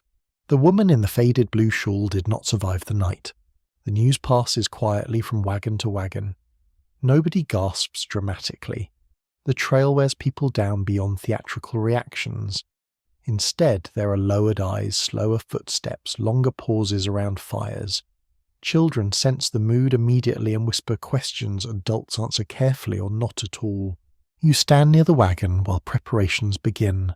There is no proper churchyard here, no fence, no carved stone waiting patiently in frozen earth.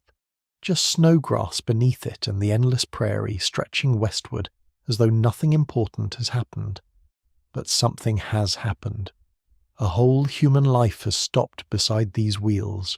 Men gather tools to dig where the ground is least frozen. The work goes slowly. Iron strikes hard earth with dull ringing sounds. Frost and packed soil resist every shovel stroke. Breath steams in the cold. Gloves stiffen with dampness. Nobody complains aloud because grief itself feels like labour today. A curious and heartbreaking detail from many overland diaries is how often graves were hidden or disguised to prevent disturbance by animals or later travellers. Some families buried loved ones directly beside the trail. Others chose hilltops or riverbanks. Wagon wheels might even be driven across fresh graves afterward to conceal them. Imagine mourning someone while also worrying about scavengers and traffic.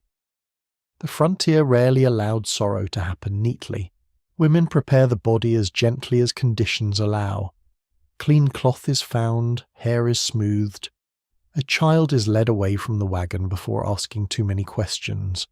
Someone lends a better blanket for covering the dead.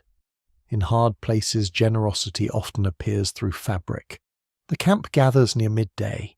Snow reflects pale light upward onto tired faces. The cold makes everyone stand closer together than usual. A prayer is spoken. Wind brushes softly across coats and shawls. Somewhere nearby an ox snorts impatiently, unaware of ceremony, concerned only with feed and warmth. That ordinary animal sound somehow makes the moment sadder. You notice how grief behaves differently here. Back home, death might stop the household for days. Meals brought by neighbours, bells ringing, relatives arriving, black clothing, proper mourning rituals. Here there is still coffee to boil animals, to water children, to feed wagons to repair. The practical world keeps demanding attention even while hearts ache. Survival and mourning must share the same cramped wagon. Many researchers studying trail diaries observe how emigrants often wrote about death in surprisingly restrained language, perhaps because loss became too common, or because emotional control was expected in respectable writing. A sentence such as "buried our little girl today" may conceal devastation too large for paper. The calm tone can feel almost unbearable precisely because of what remains unsaid. After the burial, people drift back toward ordinary tasks awkwardly. Fires need tending. Wet clothing must still dry.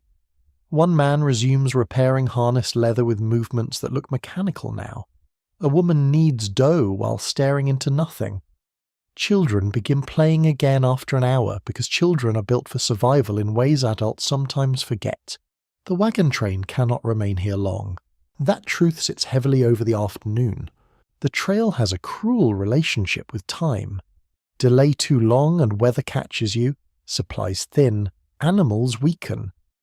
Yet leaving feels wrong too, as though motion itself becomes disrespectful. In the end, necessity usually wins. Necessity has excellent attendance on the frontier. Not all losses involve death, though those are the deepest cuts. Sometimes families abandon possessions instead. A broken stove too heavy to repair. A chest left beside the trail after another axle cracks. Furniture discarded before a mountain climb. Books too water damaged to save. You pass these abandoned things, occasionally half buried in snow or mud, little ruins of interrupted plans. A chair standing alone beside the prairie. A cracked mirror reflecting sky. A child's toy wagon missing one wheel. The trail sheds objects the way exhausted travellers shed illusions. One odd little story circulates through camp that evening about a man farther east who insisted on hauling an entire cast-iron cooking range across the plains until 6 oxen failed on the same hill. Whether the tale is true, no one knows, but people laugh softly because everyone understands the temptation. We keep carrying pieces of our old lives until the road forces our hands open. The weather clears towards sunset. Clouds drift apart, revealing cold blue sky fading into gold along the horizon. Smoke rises straight upward from the campfires now. The quiet after the storm feels enormous. Snow crunches beneath boots with dry, brittle sounds. The fresh grave lies beneath a simple marker near the edge of camp, already beginning to blend into the landscape. You sit near the fire, holding tin cup between your palms. The coffee tastes burnt and slightly gritty. Perfect, in other words. Around you, voices return gradually. Someone discusses tomorrow's route. Another complains about frozen boots. A child asks whether snow angels can be made beside wagon ruts. Life presses forward because it always does, even when part of you wants the world to stop and acknowledge what has been lost. That may be the strangest thing about the trail. How quickly grief and ordinary life begin travelling side by side. A woman cries quietly while stirring beans. A man laughs at a joke an hour after helping dig a grave. Children chase each other past fresh earth. Oxen chew calmly beneath the stars. The wagons creak onward. You lie awake later beneath heavy quilts, listening to the familiar nighttime sounds returning around camp. Wind softer now, leather settling, a distant cough, snow sliding from canvas in faint whispers. The empty place in the blue shawl wagon feels noticeable even through walls of cloth and darkness. Tomorrow the wheels will turn again. The grave will remain behind beside the trail, one among many scattered across rivers, plains, deserts, and mountain passes. Some markers will vanish by spring. Some names will survive only in fading diaries. Some stories will disappear entirely. But tonight, beneath the freezing stars, the wagon train remembers, and memory itself becomes another thing carried west. The land begins to change again. After weeks of open prairie and long horizons that seem to retreat forever, shapes now rise ahead that hold their ground against the sky. At first they appear faint and blue in the distance, almost like clouds pretending to be solid. Then each day they sharpen slightly. Dark ridges, rocky bluffs, lines of timber near water. The earth begins gathering itself upward. People in the wagon train talk about landmarks constantly now, not just because landmarks help with direction, though they do. They help with morale. A river bend means progress. A strange rock formation means the map was right about something for once. A fort ahead may mean supplies news and maybe even fresh coffee that has not spent 6 months rattling beside axle grease. You walk beside the wagon with your eyes lifting more often toward the horizon. The mountains ahead still look impossibly distant, but their presence changes the feeling of the trail. The prairie stretched endlessly outward. Mountains suggest destination. Obstacle too, certainly, but also destination. One well-established truth of the overland routes is that travellers relied heavily on natural landmarks and trail guides to measure progress westward. Places like Chimney Rock, Independence Rock, South Pass, and countless rivers and bluffs became emotional milestones as much as navigational points. Seeing a famous landmark meant you were truly on the road west, not merely dreaming about it back home. The weather has softened slightly since the storm, though mornings still arrive with silver frost along the wagon wheels. The air smells cleaner here, somehow touched by pine and cold stone, instead of endless grassland. Birds change too. Their calls echo differently among rocky slopes and scattered timber. The train climbs gradually through rougher country. Wheels grind against stones now rather than sinking only into mud. Oxen strain harder on inclines. Men walk with shoulders bent forward, pushing at wagon sides during difficult stretches. Women steady loose items inside. Children scramble over rocks during pauses, returning with pockets full of treasures that look suspiciously like ordinary rocks but apparently possess enormous importance. A delightful little frontier obsession develops around landmarks. Travellers carve names into rocks, trees, and fort walls whenever possible. Some leave initials, Others write full family names and dates. Independence. Rock in Wyoming became famous partly because emigrants carved names into its surface so frequently that later travelers called it the Great Register of the Desert. Humanity truly sees a large empty rock and immediately thinks this needs my name scratched into it. You stop near one bluff at midday where earlier travelers carved messages into stone. Some are already faded, others remain sharp. Names from years before stare back at you through weathered lines. A few are accompanied by hometowns. One simply says "Gone West" beside a date. That phrase lingers in your mind.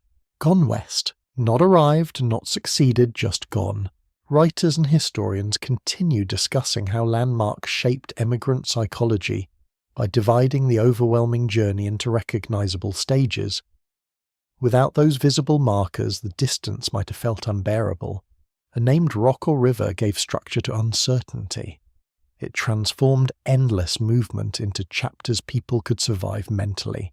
The wagon train pauses beside a small fort 2 days later. The place smells of wood smoke, livestock, sweat, and frying food carried temptingly through cold air.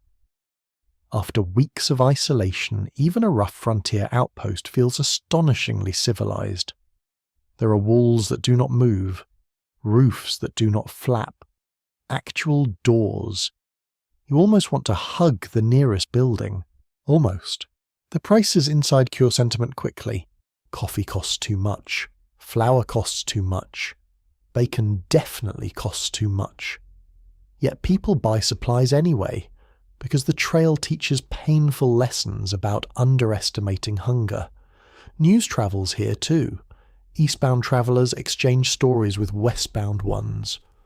Routes ahead are discussed in low, serious tones.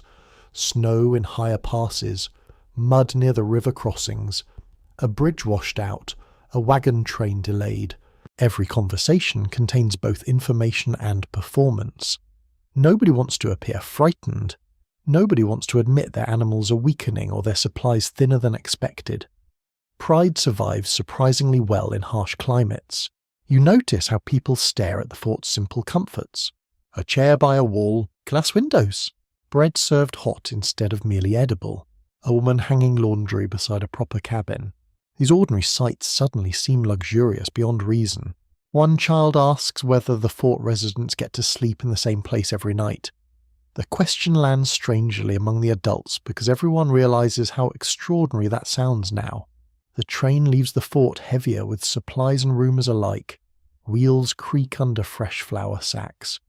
Someone managed to buy dried apples. Another family acquired nails and a better kettle. One man purchased a newspaper several weeks old and reads it repeatedly as though it were treasure from another civilization. Ahead the mountains continue growing. Their shadows appear earlier each afternoon. Streams run colder. Pines gather thicker along slopes. The wind changes tone moving through trees instead of open prairie. At night campfires flicker beneath dark ridgelines that make the wagons feel tiny. Yet morale rises despite the harder terrain, because movement through recognizable country feels different from crossing endless plains. You can point and say, we're there now. Tomorrow perhaps there. Distance becomes visible. The trail itself grows narrower and more demanding. Wagons tilt dangerously near steep edges. Men wedge stones behind wheels during descents. Chains rattle. Axles groan. Sometimes several teams must combine strength to pull one overloaded wagon uphill. Everyone sweats despite the cold. Breath steams from humans and animals alike. Still beauty appears constantly now. A river flashing silver beneath ice-edged banks. Sunlight striking red stone at dusk.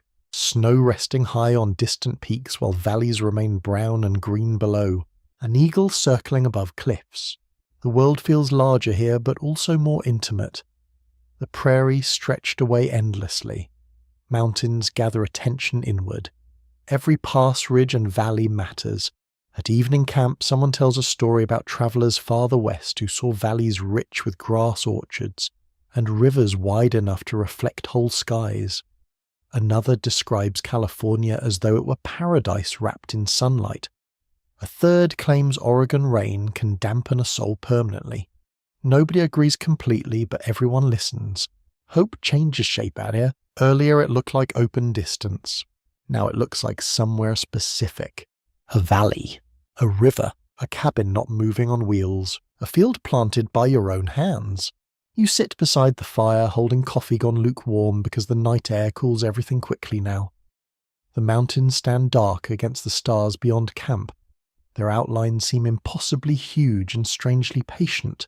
The wagon beside you creaks softly as someone shifts inside. The oxen settle near their feed. Children sleep wrapped in quilts smelling of smoke and wool.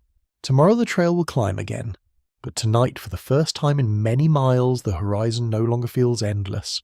It feels reachable, and that small difference is enough to pull an entire wagon train forward, through cold exhaustion, grief and hope toward whatever waits on the far side of the mountains.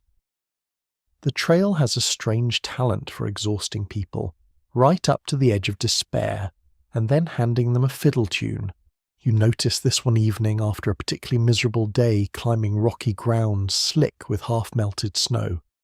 Everyone arrives in camp sore cold hungry, and carrying the kind of silence that usually warns of arguments ahead.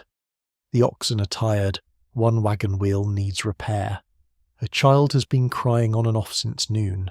Even the coffee tastes unusually bitter, which feels rude somehow. Then from somewhere near the centre, Wagons music begins.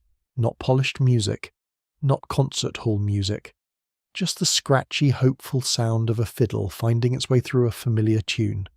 The notes wobble at first, then settle. A few heads lift. Someone laughs softly in surprise. A boy taps his boot against the frozen ground. Within minutes, conversation returns around the fires as though the entire camp has taken a deeper breath. Entertainment on the trail was not luxury in the modern sense. It was emotional survival. Songs, stories, games, jokes, dances, readings from the Bible, and shared memories helped emigrants endure fear, monotony, grief, and exhaustion during long overland journeys.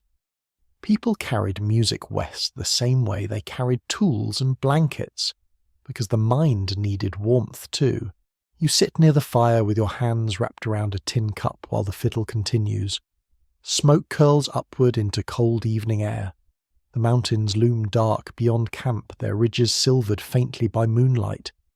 Nearby children who spent the afternoon complaining of fatigue now discover miraculous reserves of energy. Funny how that happens when music appears. A woman begins singing quietly along with the tune. Another joins. Soon several voices weave together, rough from wind and smoke but steady. Some songs are hymns, some are comic ballads. Some are sentimental songs about homes left behind, which is a risky choice because homesickness spreads faster than influenza around campfire. One charming little detail from emigrant accounts is how often people improvised entertainment from almost nothing. A broken spoon became a rhythm instrument. Storytelling contests passed long evenings. Children staged tiny plays beside the wagons. One diary even mentions a frontier spelling bee held during a storm delay, proving that human beings will organize competitive activities under absolutely any conditions. The firelight softens faces around you. During daylight, everyone looks weathered, practical, busy. At night, stories change them. A stern teamster becomes unexpectedly funny. A quiet widow sings with startling beauty. A shy child acts out a comic scene involving a runaway pig and earns applause so enthusiastic you would think he had solved international diplomacy. People need moments where they are more than tired bodies dragging wagons uphill. Religious faith shapes many evenings too. Some camps gather for prayer before sleep. A Bible emerges from careful wrapping. Verses are read by lantern light. Hymns rise softly into the cold dark. Even travellers who are not deeply religious often attend because ritual itself becomes comforting. Familiar words create structure against uncertainty. Modern historians still examine how religion functioned on the trail not only as personal belief, but also as social glue, emotional reassurance and moral framework within unstable conditions. Faith could comfort, divide, inspire generosity, justify suffering, or create conflict depending on the people involved. Around campfires, scripture and gossip often travelled side by side quite comfortably. Humour survives remarkably well too, especially dark humour. A man jokes that the oxen deserve land grants more than the passengers. Someone else claims the coffee pot has travelled more nobly than half the wagon train. Another says if the trail grows any steeper, they may simply roll backward to Missouri and save time. Laughter comes quickly tonight, partly because everyone needs it. Hardship sharpens absurdity. When you have spent the afternoon pulling a wagon through slush while snow melted down your collar, almost any joke becomes excellent. You notice how entertainment changes with age. Children invent games from sticks and snow. Teenagers linger near one another during songs pretending not to notice. Adults trade stories about weather-strange travellers or disasters that become funnier only after survival is guaranteed.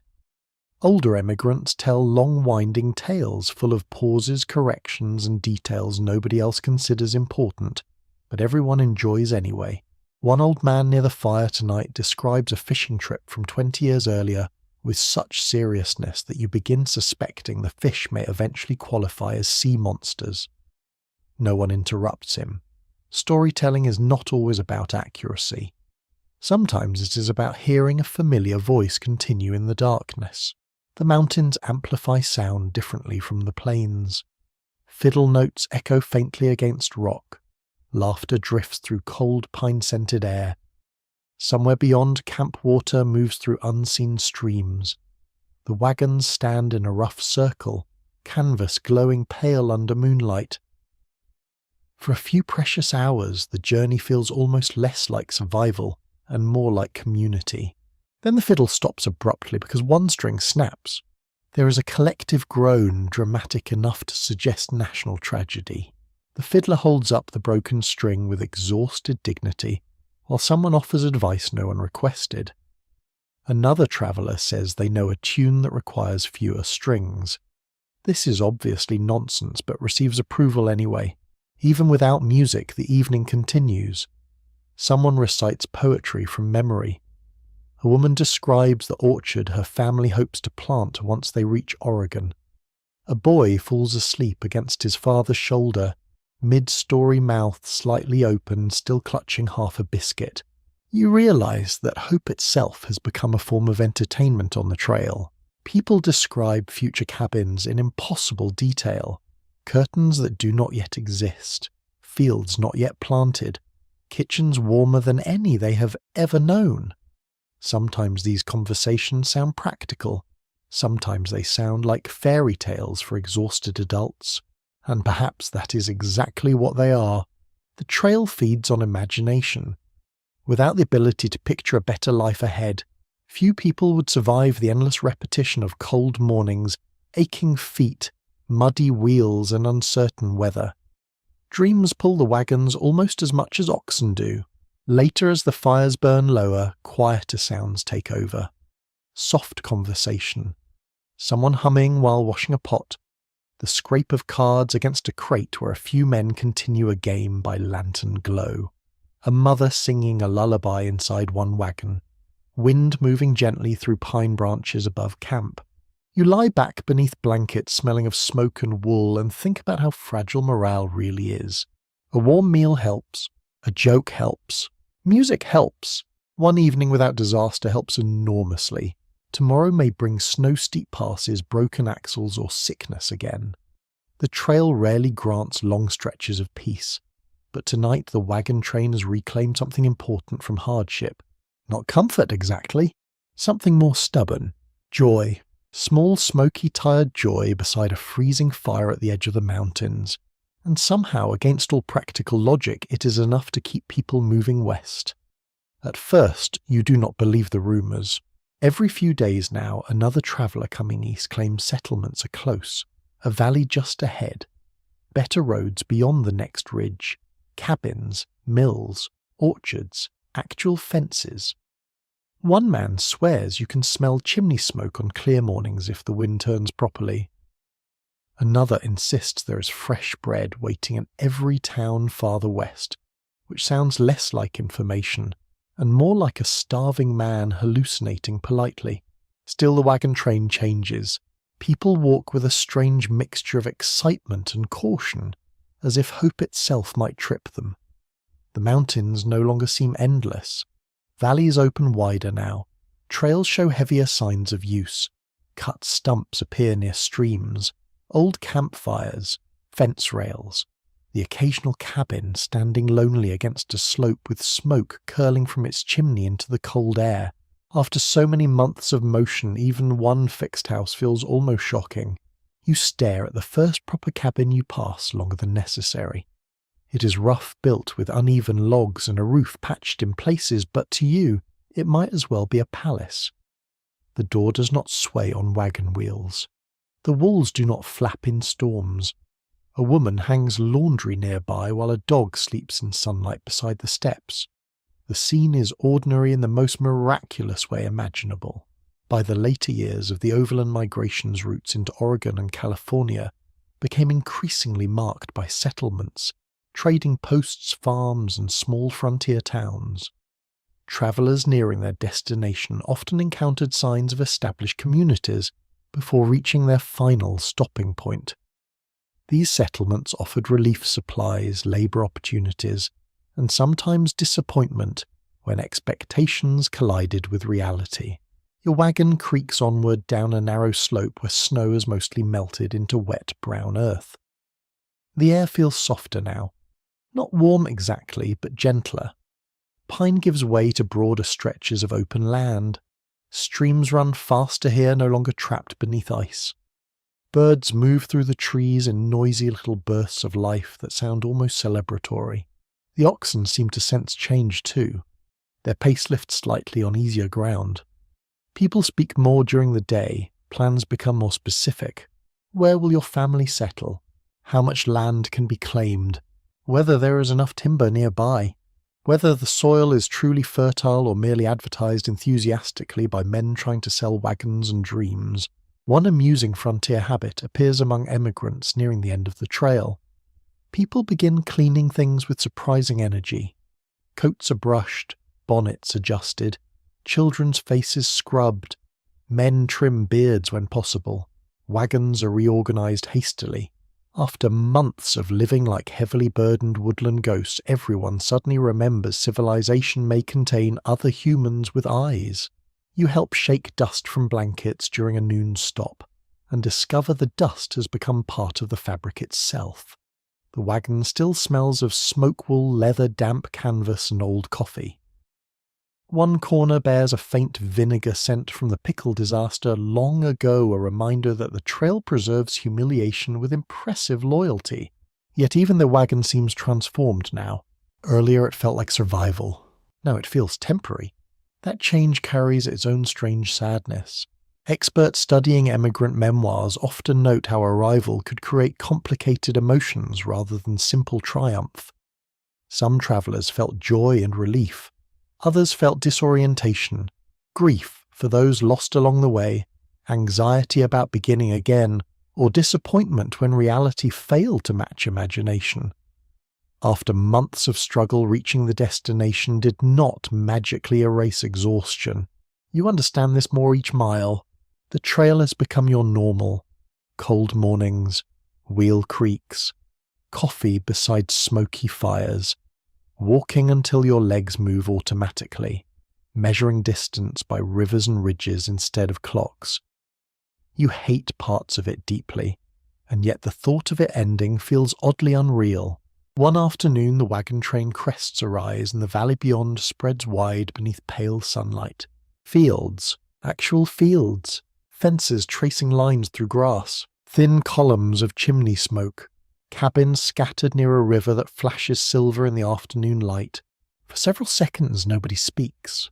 The wagons continue rolling wheels, crunching softly over frozen ground, but the people walking beside them stare ahead with expressions you cannot quite name. Relief, wonder, disbelief, weariness so deep it almost looks like calm. A child finally breaks the silence by shouting that there are cows. This receives more emotional reaction than perhaps any statement in recent memory. The closer you come to settled country, the stranger the wagon train appears even to itself. Clothes are patched beyond dignity. Boots lean sideways from wear. Faces are thinner, hands roughened. The wagons carry scars from rivers, storms, rocks, mud, and too many miles. One wheel still squeaks despite repeated efforts. Another wagon leans slightly left forever now, like an old sailor with a permanent opinion about weather. And yet you made it this far. That realization moves quietly among the travellers. Not everyone did. You remember the blue shawl wagon, the grave beside the snowy trail, the abandoned furniture half buried in mud hundreds of miles behind you, the frightened river crossings, the storm-battering canvas through the night. All those moments still travel with the train even now as smoke rises from distant cabin chimneys. Near evening, the wagons stop beside a small settlement, where fresh water runs clear beside the road. A blacksmith's hammer rings through cold air. Chickens scratch near a fence. Someone nearby is baking bread, and the smell nearly causes spiritual collapse among several travellers. Children stare openly at the houses. A woman touches an actual wooden porch rail as if confirming it exists. One exhausted man jokes that he plans to sleep indoors for 3 weeks and complain if the floor moves. Nobody laughs very hard, because honestly it sounds reasonable. As darkness gathers, lantern light glows warmly through cabin windows across the valley. You sit beside the wagon one more time, holding a cup of coffee, while nearby people discuss final destinations. Some will continue farther, some will stop soon, some have relatives waiting. Others have only maps, rumours, and determination. The wagon beside you creaks softly in cooling air. You place a hand against the rough wood almost without thinking. This rattling, cramped box carried your blankets, your food, your memories, your fears, your frozen mornings, your smoke-stained clothes, your exhaustion, your laughter, your grief, your impossible, stubborn hope. For months it has been home storage room shelter, kitchen, sick room nursery, and fortress made of canvas and splinters. Tomorrow perhaps it will simply be a wagon again. The stars peer slowly above the valley. Somewhere nearby a dog barks. A fiddle sounds faintly from another campfire. And beneath the cold western sky, the wagon train rests on the edge of arrival, carrying all its miles inside wooden wheels that are finally beginning to slow. Morning arrives without urgency. That alone feels strange. For so long dawn has meant motion. Frost shaken from blankets, coffee boiled too quickly, oxen yoked while breath steamed white in the air. Children gathered kettles, packed wheels, checked fires, smothered ruts followed. But today the wagon train does not stretch itself into the road at once. People stand beside wagons and look across the valley, as if waiting for the land to explain what happens next. You have reached the edge of arrival, not the neat ending promised by songs, not a golden gate opening across the horizon, just a settlement of rough cabins, muddy paths, smoke from chimneys, livestock fences, and people who look at your battered wagon with recognition rather than wonder. They have seen arrivals before. They know the hollow eyes, the patched sleeves, the stiff walk, the way travellers touch flour sacks and trunks, as if counting proof that life survived. You climb down from the wagon slowly. The ground feels different under your boots, though perhaps that is only imagination. No wheel begins turning beside you. No captain calls the line forward. No oxen lean into yokes. For the first time in months, stillness has permission to remain. One plain historical reality is that arrival often meant another phase of hard work rather than immediate comfort. Emigrants still needed shelter land claims, food tools, income neighbours, and local knowledge. Many arrived exhausted, undersupplied, or grieving. The crossing ended, but settlement began with its own cold floors and empty cupboards. You look at the wagon now and see everything it has been. A pantry during hunger, a bedroom during storms, a nursery beside rivers, a sick room beneath canvas, a chest of memories, a cramped shelter where breath froze in the air and quilts smelled of smoke wool and old fear. Its wheels are scarred. The canvas is stained. One rope has been replaced with a strip of cloth. The boards hold dark marks from mud grease and weather. Inside, the packing has lost the careful order of departure. Your former life, once arranged by importance, has become a landscape of survival. The things left inside tell the story quietly. A cracked cup still useful enough to keep. A Bible wrapped in cloth. Needles in a tin. Flour dust in the corners. A child's carved toy horse. The shawl that may still carry that ancient pickle scent from the broken crock because some memories are noble and some are vinegar. A lesser-known detail from the aftermath of migration is that wagons themselves often found new lives after the journey. Some were sold dismantled for lumber used for hauling crops converted into temporary storage or left to decay near new homes. The famous prairie schooner did not always retire romantically. Sometimes it became fence material. History is sentimental until somebody needs boards. You help unload. At first, every object feels heavier than it should. The trunk that once seemed essential now looks worn and small. The cooking pot is blackened beyond elegance. Blankets are shaken in the pale sun. Dust rises from them like the ghost of the trail itself. Someone laughs softly at how little remains compared with what left home. That laugh carries sorrow, because the journey has changed what value means. A chair abandoned beside muddy ruts may still ache in memory. A person buried near a snowy trail remains present in silence. A song sung beside a mountain fire returns when someone hums near the doorway of a new cabin. Arrival does not erase the trail. It only gives memory somewhere to sit down. Historians continue to dispute how much later frontier mythology softened the suffering of overland migration into a story of pure courage and destiny. The older, quieter truth is more complicated. People were brave, yes. They were also frightened, stubborn, mistaken, generous, prejudiced, tender, exhausted, and sometimes lucky. The wagons crossed not an empty stage, but indigenous homelands, contested routes, fragile ecosystems, and human lives already rooted in place. So what has the freezing wagon life really done to you? It has made the body practical. You know the weight of wet wool, the smell of buffalo chip smoke, the sound of a wheel that needs grease, the taste of coffee boiled too long in cold air. You know how quickly fear travels through a camp, and how slowly warmth returns to frozen fingers. It has made comfort smaller and more precious. A dry sock, a hot cup, a calm animal, a clear morning, a child laughing after a storm. It has also changed how you understand home. Once home meant walls, table, hearthbed, neighbours, and familiar paths. Then home became canvas, wheel, sack, smoke, and the breathing bodies sleeping close around you. Now it may become something else again. A cabin not yet finished, a field not yet planted, a name carved into local memory. The wagon stands emptying beside you. Light passes through its canvas thin and gentle. Wind moves it softly, but it no longer sounds like a threat, more like a tired sigh.